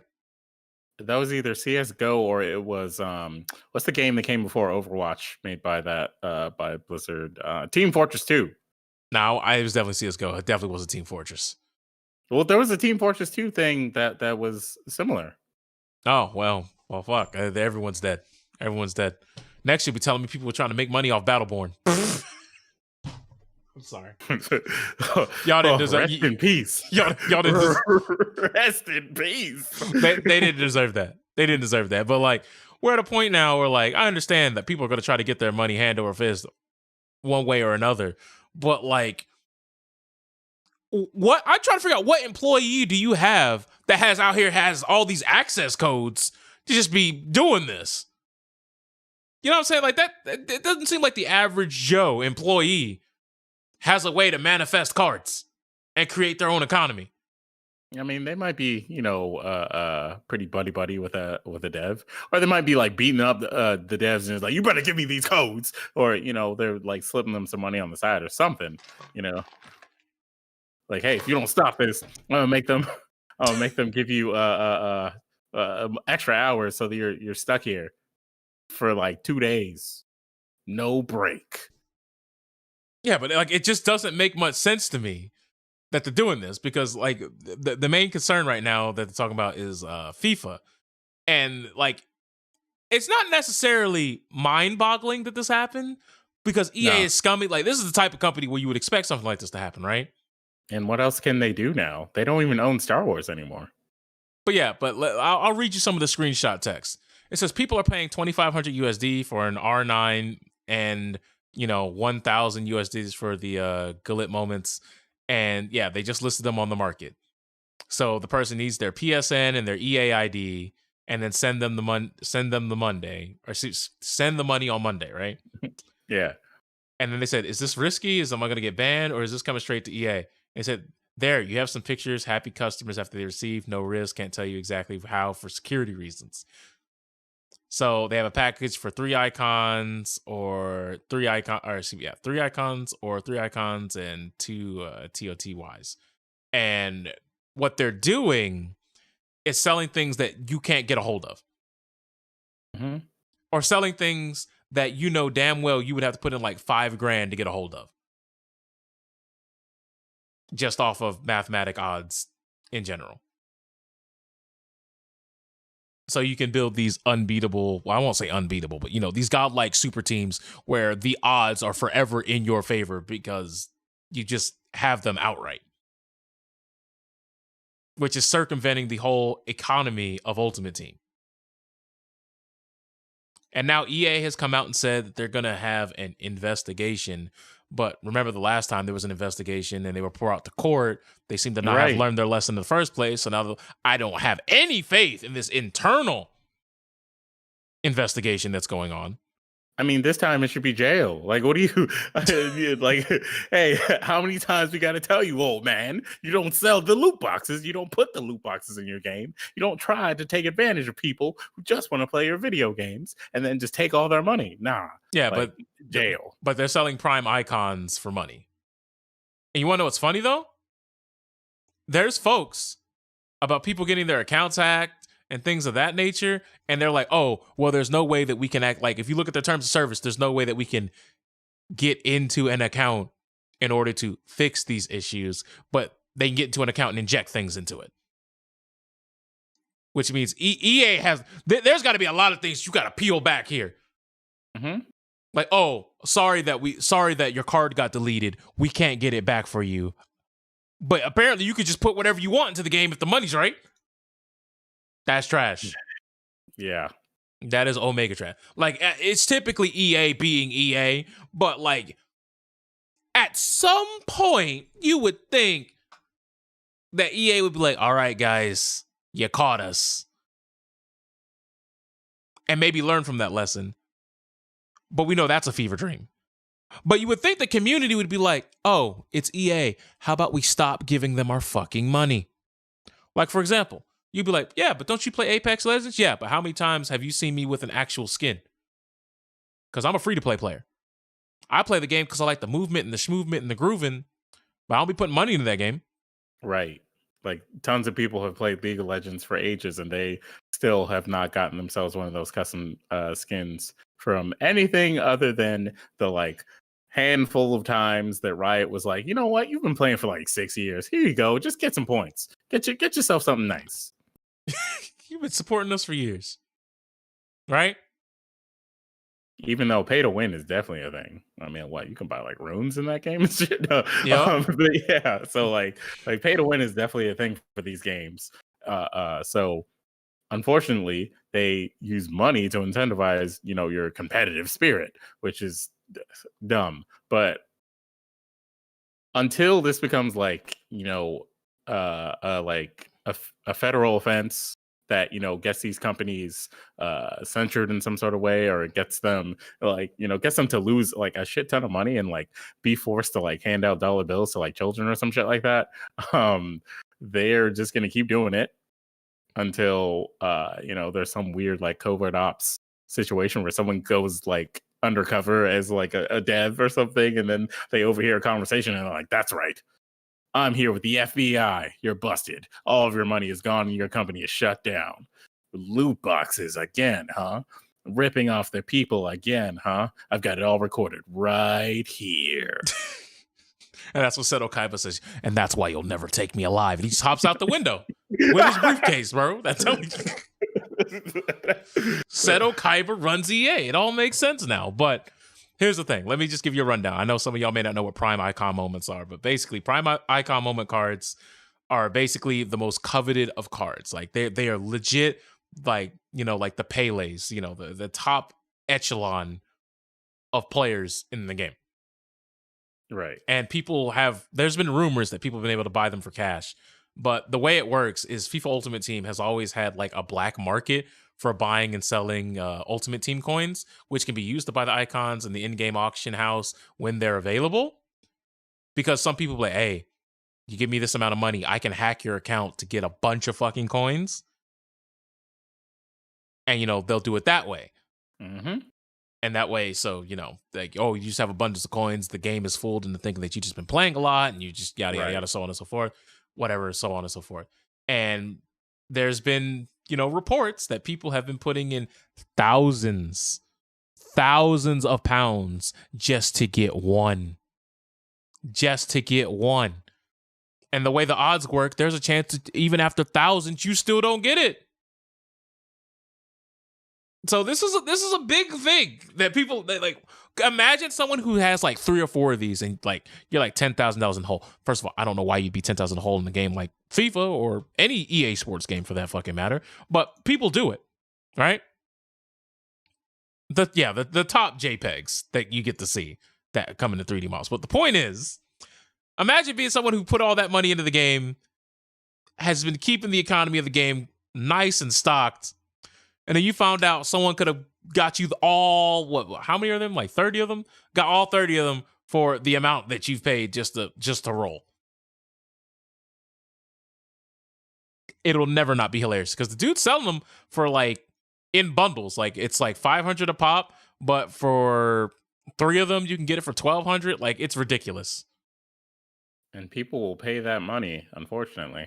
Yes, because look, this is something that like was a huge problem with Genshin Impact when it came to the content creators. If you were somebody who was in the Genshin Impact, like into Genshin Impact at release, you saw that they had super whales because Genshin Impact probably had the bottom 1 all-time currency to in-game currency rate ever.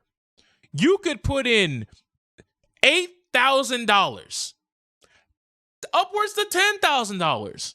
And there were characters that people still didn't have. There are people who had videos like, I spent $6,000, I spent $8,000, yada, and still didn't roll the one character they were looking for. Not one copy. Oh, Genshin Impact. Think about that.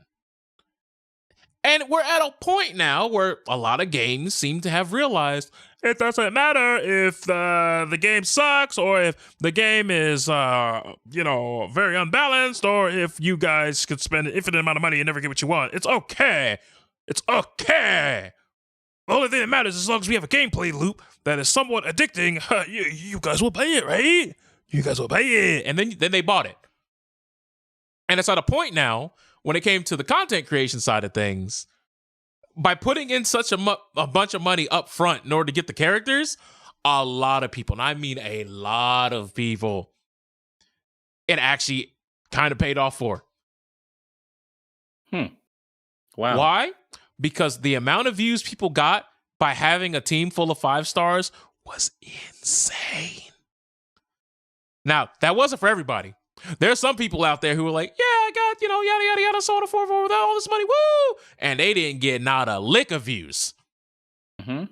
And it didn't go well for them, and it sucks. But hey, it is what it is. But that game is making bank to this day. And like, a lot of these games that are free to play, when you look at their market program and like when you look at like the economy that the game is trying to set up and like what the conversion rate is from real life currency, real life dollars, euros, pounds, yen, whatever, to in-game currency, a lot of these games are not only robbing you, they're raking you over the coals as they're robbing you, as they are mutilating your genitals with a dagger. That is rusty. It's bad. It's very, very bad. But people keep paying it. Of course. Yeah, like someone down there said there was somebody in Korea who spent the equivalent of $11,000 to get the Summer Skathak in Fate Grand Order. Ooh, and didn't get her. Like, it's ridiculous where we're at with it right now. But hey, I guess, it's one of those, it is what it is, damned if you do, damned if you don't things. But hey, I guess that just be how the cookie crumbles. But yeah, this EA Gate thing is kind of hilarious. Speaking of things being hilarious, Take-Two CEO said that, and here we go. All right, before we go into this, soda fraudulence, just say yes or no. Are we in the middle of a tough market? Yes. Are we in the middle of a global pandemic? Yeah. Are some areas still in somewhat of a lockdown, not fully open? Yes. Okay. So Take-Two CEO says that gamers are ready for the $70 video game. No. Now, I don't know if you remember 2 episodes ago, we talked about that Saudi Arabia had a huge rapid amount of purchases in the not only esports market, but in video games in general, where they were buying stocks in Blizzard and various other companies. And Take-Two was one of those companies. So just because y'all secured quite the hefty and mighty financial backing does not mean that we, who live in the real world, are ready for the $70 game. Because let's face it, folks, most of the games that are coming out these days aren't even worth $60. Facts. A lot of these games that people are jumping up and saying wins game of the year and is hooting and hollering with all these awards, at best, a lot of them were worth $39.99 as far as replayability, fun factor, etc., so on and so forth. A lot of these games weren't worth $60, much less the extra $25, $39, $50 you had to spend on a blind DLC pass. Yep. Now, some of y'all may, what's a blind DLC pass? You know what I'm talking about. The game is 60, but then there's a season pass. And it's like, what do you get with the season pass? I don't know. Nobody knows. It's just content. You like content, right? And, you know, sometimes they'll be vague. It'll be like additional add-ons or supplementary story content and things of that nature. And it doesn't mean anything. Or in fighting games, get the season pass. What's in the season pass? 5 characters. Ooh, 5 characters. I like characters. Who are they? Question mark, question mark, question mark, question mark, and golden question mark. Ooh, question mark. Just remember how long it took for us to get the announcement that Gogeta from Dragon Ball GT, Super Saiyan 4 Gogeta, was going to be the character that you get in the Season Pass 2 of Dragon Ball Fighter Z. Right? I see someone in the comments is saying that MK11 wasn't even a complete game. Out of all the modern day fighting games, it was definitely the most complete. Mm-hmm. You did get a story mode. You sure did. Oh, the story was ass. Like, I'm not even gonna cap, but like we there's a difference between it being ass and it not being complete. It was worth playing. There we go.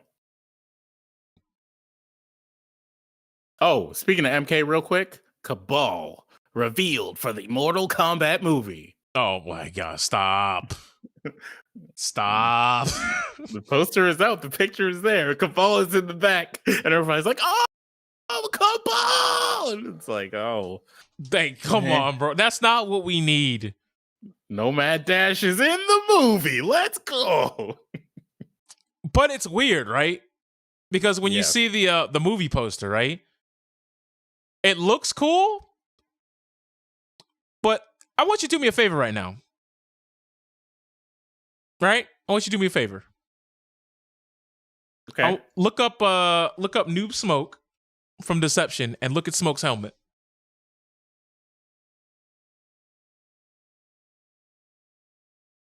See something over there? A bit, yeah. Yeah. You know, some little familiar here. Yeah, so is it Cabal? Because I don't see a hook sword. I'm pretty sure it is Cabal, but you can see Melina's black now. So just because we think a character looks a certain way does not mean they're looking a certain way. Look, man. And no, there's nothing wrong with the character being black. I just no, because I was in a Discord server and I had this exact same comment, and I said that, and someone's like, "What's wrong with them being black?" And I'm like, "Oh, here we go." Nobody even said that, but I just want to beat it to the punch in the comment section. Well, I remember seeing something on like an official page that was like, yeah, this is Cabal, and like people, yeah, the Mortal Kombat movie page says Cabal in the like list of characters that are on the poster, so it is Cabal, but that's definitely the Noob Smoke design because they know that people are gonna. Oh, there is a hook sword. Okay, ew, it looks weird. But yeah, people are gonna like not. Okay, know yeah, the okay. When difference. I opened up a bigger version of the poster, and Yeah. in this bigger version, like, I guess I was looking at a sample poster. Oh, But the yeah, tagline for the movie is like Mortal Kombat. Get over here. April 16th. And it's Why going to be on do you do HBO this? Max. So, all right. So here's the thing. Should we have a watch party? Like, should it be like this? Like, it should be our faces, but we're watching the movie. You guys wouldn't be able to hear the movie, but you would be able to see us, like, basically doing a live riff track of our viewing of it. Like, is that something that y'all would be interested in? That's something that you would like to see? Because, I mean, we could arrange that. We could arrange that. It'd probably be me, Subtle Fraudulence, and Caudus, but it shouldn't be much of a problem. Easy hookup. HBO Max is easy to acquire. It sure is. Oh, okay. So here's the funny thing. I don't know if you guys remember the video where I was looking at the trailer a couple of weeks ago. I don't know what it is with some of these crackheads who are into MK, but I need to read. Some of these comments need to be read to believe. We have time for that? We have time, like a couple minutes just to read these? Yeah, go for it. Okay, Go for okay, it. I'm willing to hear this, actually.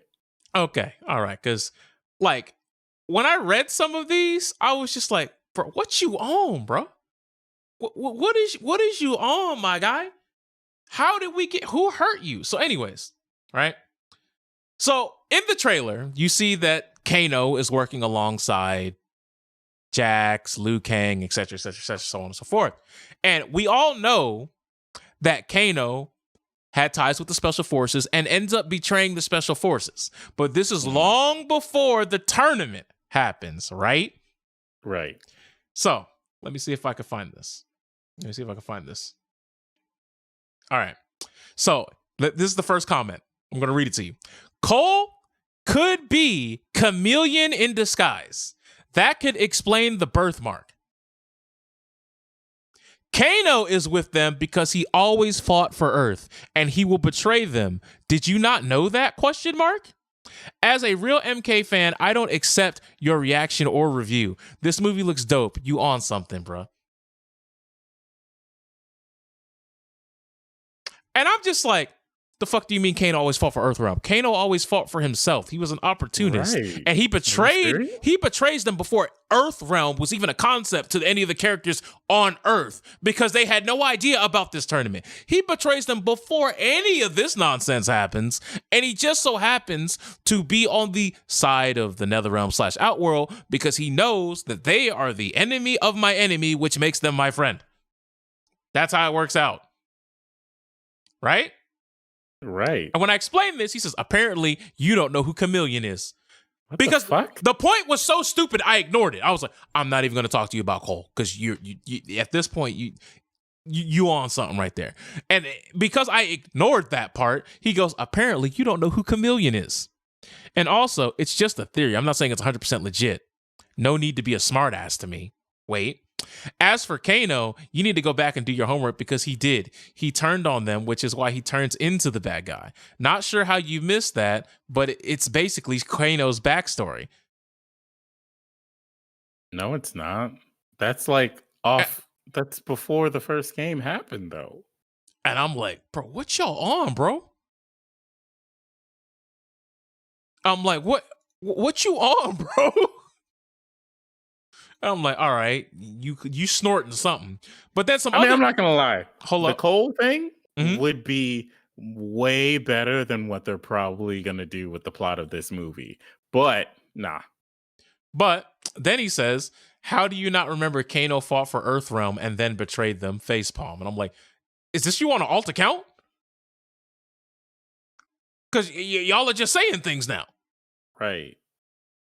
Like I said, I understand people are going to say things just because they have a keyboard in front of them, but like, holy shit, my guy, like, god damn, like, these are the folks that are in the fandom. Like, Look, I thought the just Melina, I because thought he the was Melina, in the first game, right? we'll get to Melina. All right, just because he was in the first game doesn't mean he fought for Earthrealm. Like, All right, guys, hold on. I'm gonna do something real quick. When I'm gonna type let's see here. Yeah. Spoilers. While you do that, while this is on the screen, because there's something that happens in the trailer where if you go shot by shot, you see, yes, this when this goes away, we'll be done with talking about spoilers about the movie. When you watch the trailer, there are multiple characters that you see get fatality, like they're dead. Now, this could be one of those weird, like Tony Stark has a vision of the dead Avengers, Cole or Liu Kang has a vision, and it's a night sweat of how the tournament could go, and they got to change events, a la MK9, yada, whatever the fuck. It could be one of those, but Melina dies. I think like Capel apparently dies, and like you see like 6-7 other characters die, and it's like, well, if we already know who's dying, like what's the point of watching the movie? Like, there's no way they could have put that in there on purpose. Because you got to remember, this isn't like the days of old where you put out a trailer on TV and like once the commercial goes by, we're like, oh, that's crazy. And like the only time you're going to be able to pay attention to it again is the next time you see it, or if you were VHSing the program ahead of time. Now we can go frame by frame of your trailer. So you can't make a trailer like that anymore. That'd be pretty fucking dumb. But you were saying, Melina, go ahead. Okay. So people have pointed this out in the comments under the official poster for the movie. Melina's face, like Melina doesn't have like the Tarkatan mouth. Like the thing that I thought was like a blood stain is supposed to be that like Tarkatan like mouth, which on one hand I don't care because it doesn't have to be like you don't have to make that like a thing since this is a movie, a live action movie for the series or whatever. You can just like say that she's like part Tarkatan or whatever, and then give her like a wild tongue and some wild teeth or some shit like that. Whatever. On the other hand, casual fans always think of Melina as hot girl with the gross mouth that freaks me out. So, but it is interesting. If Melina looks like that, is Katana going to be black? That's what I want to see. I don't think Katana's going to be in the movie, man. Nah, man, don't disappoint me, man. I want to see the sisterhood, fam. I want to see it. I'm trying to see it too. That there's no Melina without Katana. That's a fact. Like that's what I'm waiting for. But I swear to God, you know what? Never mind. I'm not even gonna speak that evil into existence. Oh, but speak the evil, man. I'm here for the evil. Nah, man. Nah, I can see it now. Melina and Katana. No, Melina and Katana are going to be black, and we're gonna be like, yeah. And then they're gonna make Jade and Tanya white. Boy, what a switcheroo! What a switcheroo! That would be insane. Like they don't have the balls. They won't even put Natara in another game, man. They won't put Natara in this movie either. So it doesn't matter, man.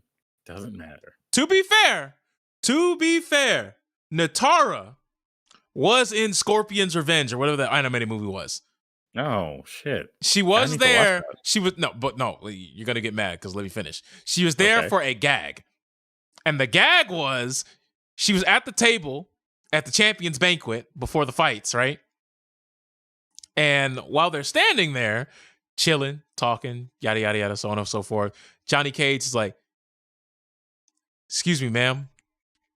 People eat this? Like, it was like it was basically like non-human edible food. It's like, people eat this shit? And then she just goes, she just hisses at him. He's like, all right, no need to get frisky. And he leaves. That's it. That's Natara's role in that film. Well, it's better than Lee May and MKX. I forgot.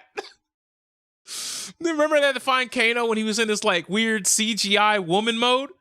Oh my gosh. Yeah. What the hell? Yeah. We've been through a lot. So Yeah, we really been going through it. But is there anything else you would like to say about the movie before I get rid of the spoiler tag? Cole is not going to be anyone important as far as the MK universe goes. He is just going to be a man. Like they're not going to do something smart with this because they haven't thought that far ahead. They're like, the sequel will give us that. You know, it's funny that Lee May was mentioned in the story, and then she actually there was a lot of people like Serena. Like, there's plenty of people that just did not get to be in MKX, and that's Yeah. And like, you think they were setting them up for maybe big things in MK11? No dice, neither one of them. Serena was in like a cutscene in MKX, and then they were just like, yeah, but whatever, some other day. But not this day, not this timeline. Oh no. So we'll see what's going on. And the weird thing is, I wonder if they're going to tie the events of MK11 into the movie because, Chronica's Hourglass and Liu Kang is rewriting history. So they ain't doing that far. They ain't doing all that. Hey, look, man, maybe one day. But here's the thing. Like, I know NRS looks back at the 3D era as terrible, but like the 3D era had some pretty good concepts. Now, the gameplay might have been in a lot of areas. Speaking of the 3D era, someone in the chat said that the sequel reveals that Cole is actually David. Oh, that's all right. That's big brain. That's big brain. You know what? I can see that one. I can actually see that. I'll put a pin in that one. I'll let that rock. I will put a pin in that. You let that man's last name be like David or something like that. And it's like, oh no. The whole movie is just going to be the two of us going, oh no. Not like so this. Many useless characters in MK, man. Especially in that 3D time. That 3D era. Now, what about my boy Kai? Bro, what does he do other than like consult the elder gods at the end of his his run? He gets the staff from Raid and he just kind of fucks up. Like, what was the point of all this? Like, Raiden, are you showing your incompetence again? You just gave your staff to this dude? Like, what? Like, Kai could have been somebody, and then they just refused to write him to be a damn thing, bro. Exactly. It's like, y'all got to do something about this, bro. You had Movado, you had fucking Cobra, had Reiko, who I don't know, he's the Adenian. No, he wasn't the Adenian. He was just. I know. I'm not seeing Movado love in the chat right now. Bring back rubber band arms? Nah, I don't want to talk about. I don't want to talk about the rubber band man. Next, y'all be saying, bring back Su Hao. To hell with that. Man. No, stop. Nah. My man had a move where he clapped and a tornado came out. Killed by Aaron Black. Cole, Aaron Black. Okay. All right. Nah, bro. Let's get off this train. Let's just get off this train and go to the next topic. Let's do it. All right. So next up, I know we've been giving Twitch a lot of hard time, especially one of the reasons why we're on YouTube right now is because it's fuck Twitch o'clock, especially since, there's the whole Amazon boycott because obviously in Alabama, they're trying to get that union together. But that aside, Twitch has done something so stupid that it's even stupid for Twitch. For those of you who don't know, you now have a new option to cancel a subscription to one of your favorite Twitch streamers. You may be saying, all right, what is this new option? Is it, oh, I meant to donate something else? No. Is it, oops, I accidentally hit the sub button? Is it something, what could it be? You can actually cancel a subscription now, and people have tested it and gotten refunds for it because I gotta get real close for this one, guys. Because you just wanted a shout out.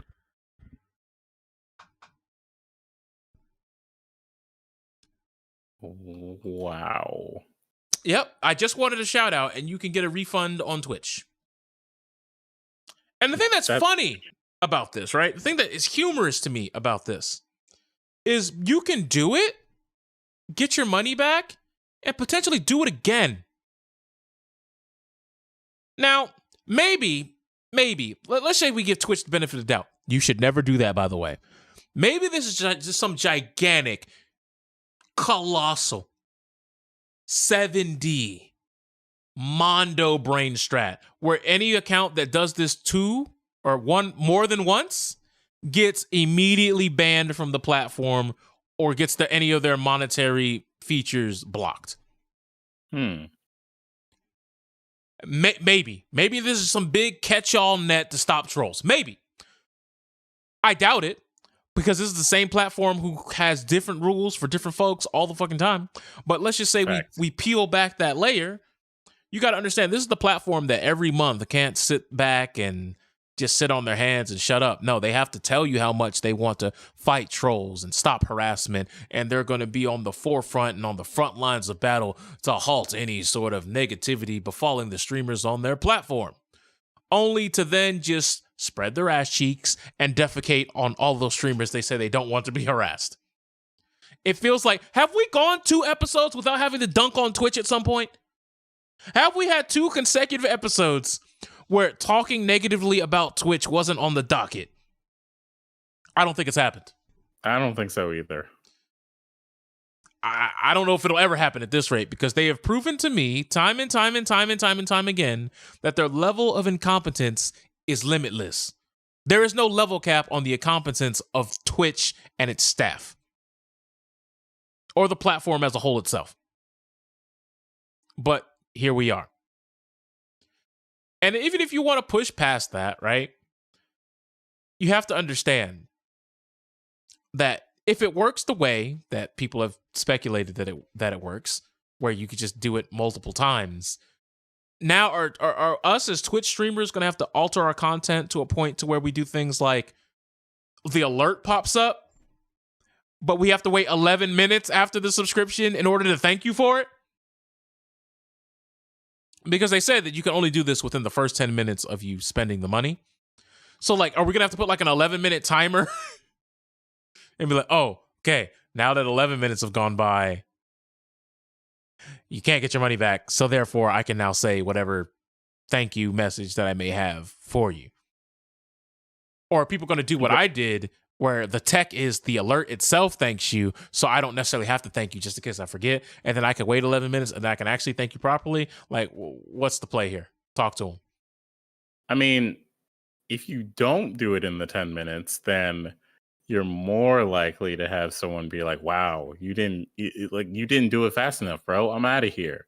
Second, wow, I came here or oh my gosh, no, the power to the incels who come in and say, you did not pledge yourself as my queen fast enough. So I am taking my money. I'm getting out of here. I know that you probably have some boyfriend out there that is taking all of your energy. I don't deserve. No, but here's the thing.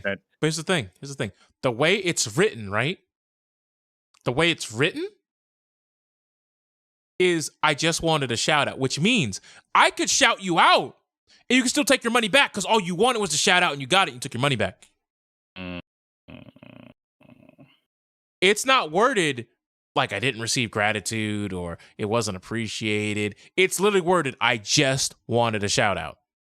So yeah, that doesn't make sense. So it could just be that you like paid to get the shout out and then you just leave. So, and they're like allowing that because it's like, oh, you just wanted to hear somebody, say your name. And it's like, Twitch, why are you? All right. Well, like, yeah, I see a good suggestion there in the chat. Just save all of your shout outs at the end of the stream. But then you're going to have to do this thing where, like, I guess at the bottom, you have to put like that little disclaimer that's slightly transparent.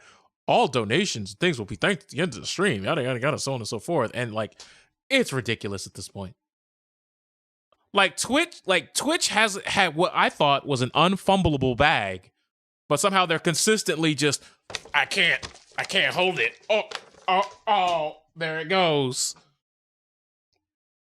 Somehow just they consistently find themselves in these murky waters and they're drowning in it. It's just stupid to me. That sounds so, like, the terminology is bad. This is like Hulu Women's History Month levels of like bad. to where we're gonna have to get enough people to be like, hey, Twitch, maybe you should like change the way this is phrased because this ain't a good look, man. Like people are like you're pushing people to actually just buy a sub and then cancel, which is not good. You know, because Hulu was like, hey, it's the Female History Month or some shit like that on their page, and people were like, hey, Hulu, this ain't a good look. What are you talking about? And they, oh shit, sorry, and just changed it. Like, simple. Do you remember the scam? Which one? That's happening right now about being down bad in Georgia? I mean, you had just since you had brought up Women's Month and how Hulu botched that shit. There has been a recent scam that has been going on where All-Star Weekend, which for those of you who don't know, the NBA had their All-Star Weekend last weekend here in Atlanta. And there was a girl who made a Kickstarter page that said, I need help getting back home. I'm stuck in Atlanta. Right? Now, the person who organized it was named, and I quote, Yaz the Stallion, similar to Megan the Stallion, the artist.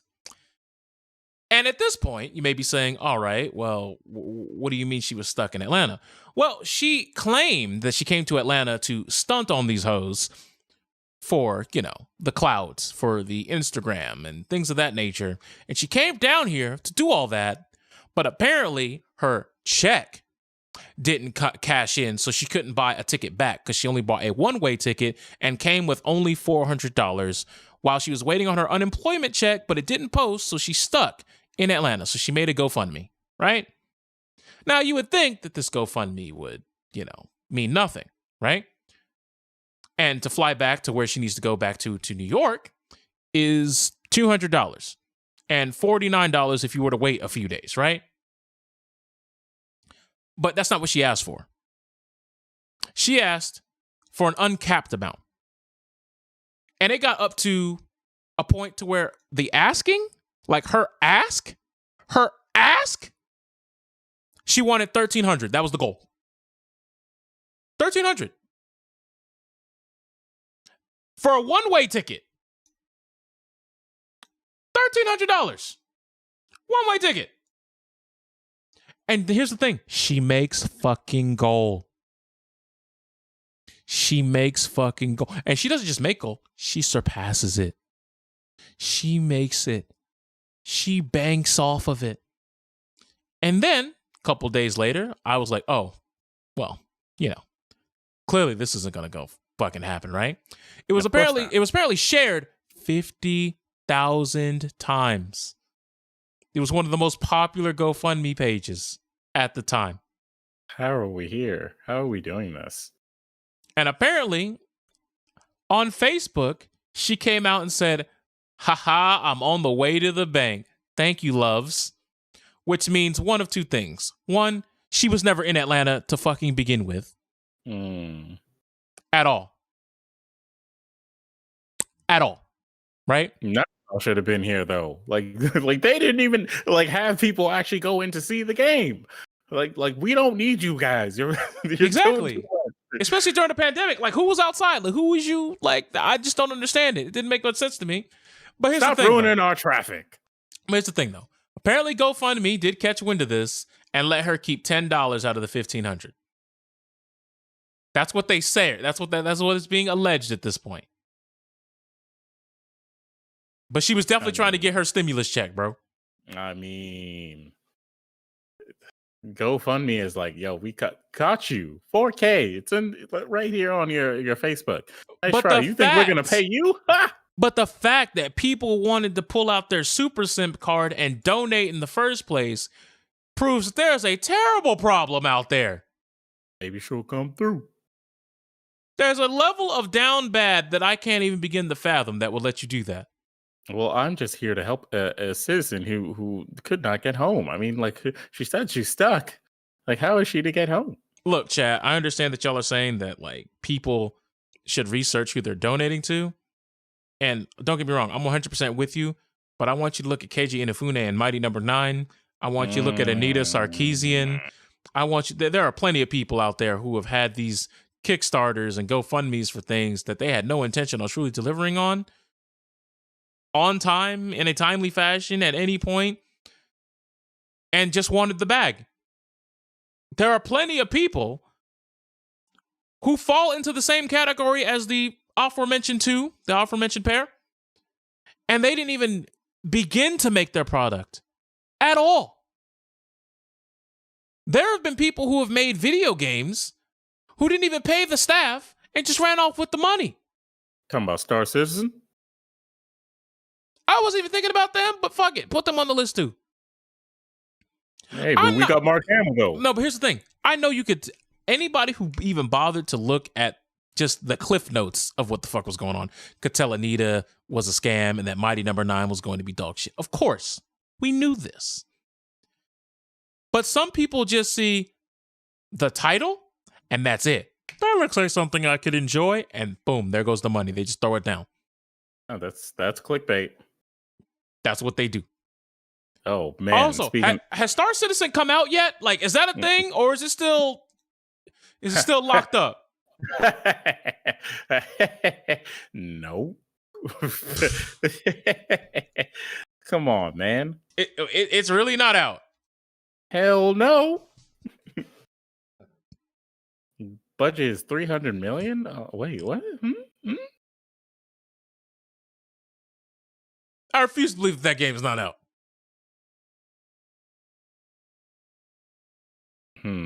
Star Citizen. Check out our latest post-mortem from the senior developers themselves, detailing what was delivered during our first dynamic event and their thoughts on how it went. Does that sound like that game came out? Nah, bro. Let me Star Citizen release date. Speaking of which, there's another game I want to talk about. How did y'all get hoed into donating for Psychonauts 2? Hey, bro, we like Psychonauts 1. Nah, y'all got hoed. Y'all got hoed to a point where they were like, we can't even make boss fights until, what was it? Xbox picked them up. Microsoft said, don't worry, we'll throw you the rest of the bag. And we ain't heard shit about that since. Wait, hold on. Google is telling me the release date of Star Citizen was December 11, 2015. This doesn't make sense. Nah, that was the original scheduled release date. Okay. I thought I was like, wait, no, this is a lie. It's a lie. I was like, y'all really got hoed by Tim Schafer, bro. You hate to see it. Hey, well, Mark Hamill's gonna be in it, bro. You got hoed by Tim Schafer and apparently Mark Hamill now. Like, wait, Gillian Anderson is gonna. Well, what is this cast that they're telling me is gonna be in this game? Gillian Anderson, Mark Hamill, Mark Strong, Andy Serkis, John Rhys Davies. John Rhys Davies. Why? Gary Oldman. You are lying to me, Sophie Wu. All these people are going to be in Star Citizen, bro. How do you lie so hard? Yeah, bro. I'm telling you, bro. That's where we're at with it right now, bro. That's where we're at with it. If that's what they were selling to me, I probably would have gave him some money too. I'd have gave him some money too. Nah, bro. Not me, bro. But speaking of not me, bro. Look, I understand people want to say shit on Twitter. But I'm convinced that this was the result of an intern who was promised a paycheck and didn't get one. Who was running that Burger King UK Twitter? It's an intern, huh? That social media guy, whoever it was, they got beef with whoever runs them paychecks within there.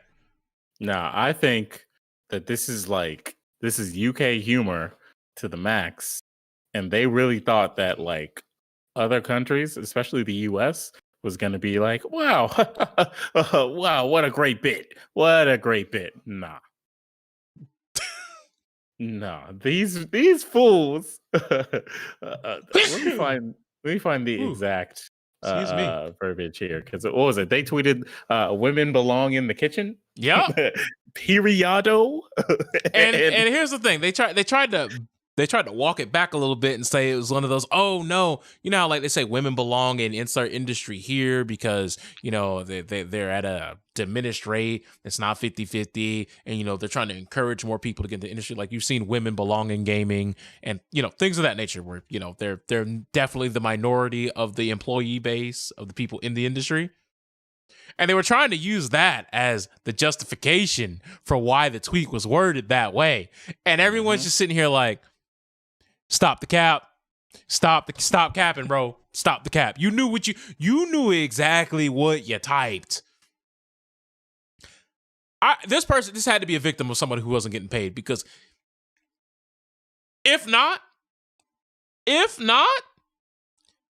they fumbled the bag. Not only did they fumble the bag, I'm questioning what does it take to be a social media manager in 2021.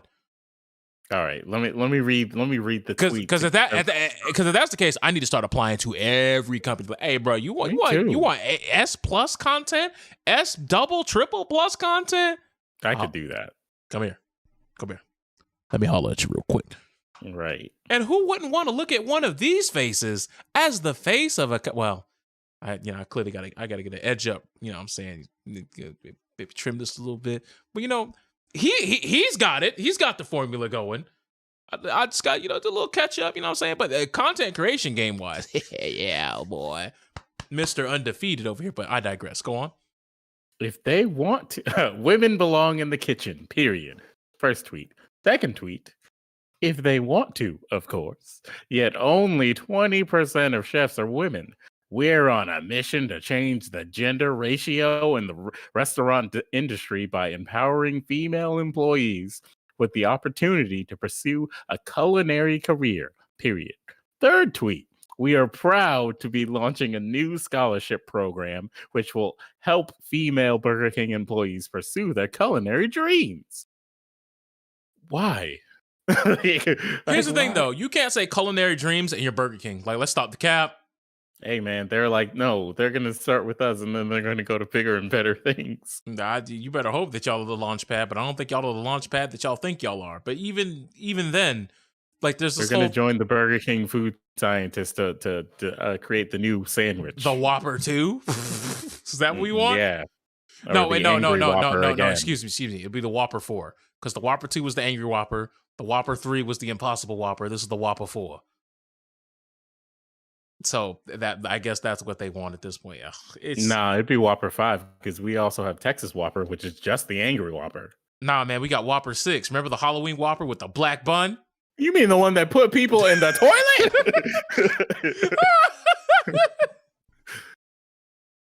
Hey, man, just because it's bad doesn't mean it doesn't count as a sequel. So we on Whopper 6, baby. Oh shit, the Whopper Mountain? Damn. Whopper 7? Hey man, this Whopper extended universe is getting out of fucking control. Holy shit, dude.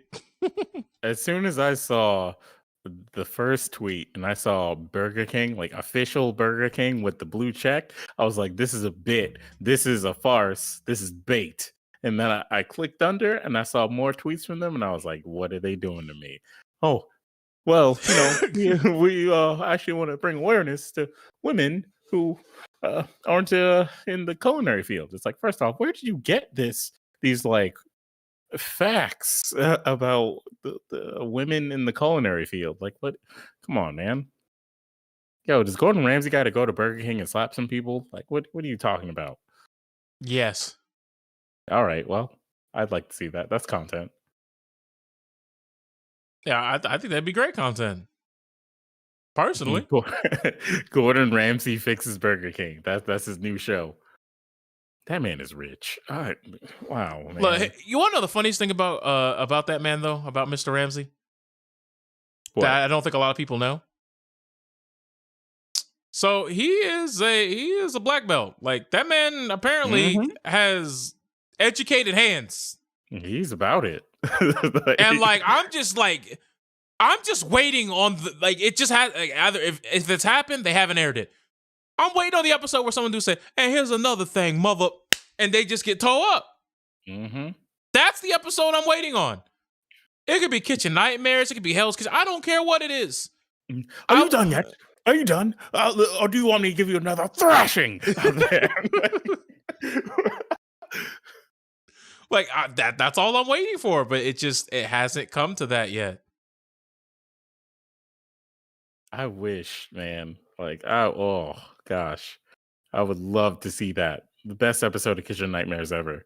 He just comes in, the cook. It's always the cook who's just like, who is this guy? Thinks he can tell me how to make my food? And he's like, you're going to kill people. And that's it. It's a wrap. They go outside in the parking lot, and he just gives them the old 1-2. The old 1-2 buckle machine. Right? Gives them a 2-piece and a biscuit. Dry, no drink, nothing, bro. But no, man, like, oh man, we're almost at 2.5 hours. Holy shit, bro. All right. So I guess we'll leave it here, but I just want to know, like, you guys like the YouTube dynamic? Because I know on Twitch things are a little bit hectic, but I was thinking about maybe we should migrate over to YouTube. This is just a little bit of a test, but I mean, y'all seem like y'all really came through. So, and I know most of my visual audience is on YouTube. So, hey, you know what I'm saying? If you guys want more YouTube streams, I am more than happy to accommodate. I just got to move some shit around, just move some stuff, set up a whole new Streamlabs OBS thing. You guys know the deal because you already know the spiel. But yeah, anything you want to close out on, or are you good? The internet is a mistake. Facts. And I think I'm going to make a series called The Internet is a Mistake. It's going to be a reaction show where, you guys get to hang out with me in the internet. So I can tell you exactly why it's ridiculous. Mm-hmm. Besides that, I can't think of anything else. The Powerpuff Girls show is not going to be about the Powerpuff Girls. It's a farce. It's just going to be the pretty teenage girls having pretty teenage girl problems. And then they're going to mention characters from the Powerpuff Girls universe. It's probably going to be some monkey, CGI monkey that shows up every once in a while. That's it, guys. Don't get too excited. Well, you know it's hard for people to not get excited about things they used to love. They'll get 3 episodes in and be like, oh, it was a scam? Always was. Watch Lois and Clark, though. That shit is fire. Maybe. I'll give it a peek.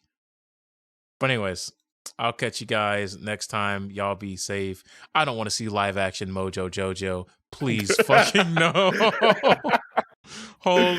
Oh my God. If they have Sarah Bellum, are they ever going to show her face? Oh my God. No, stop. We must be stopped. I'm ending the stream now. Y'all have a nice set of games and an even better day. I've been Kaiser. That's been so fun. We're leaving. Bye.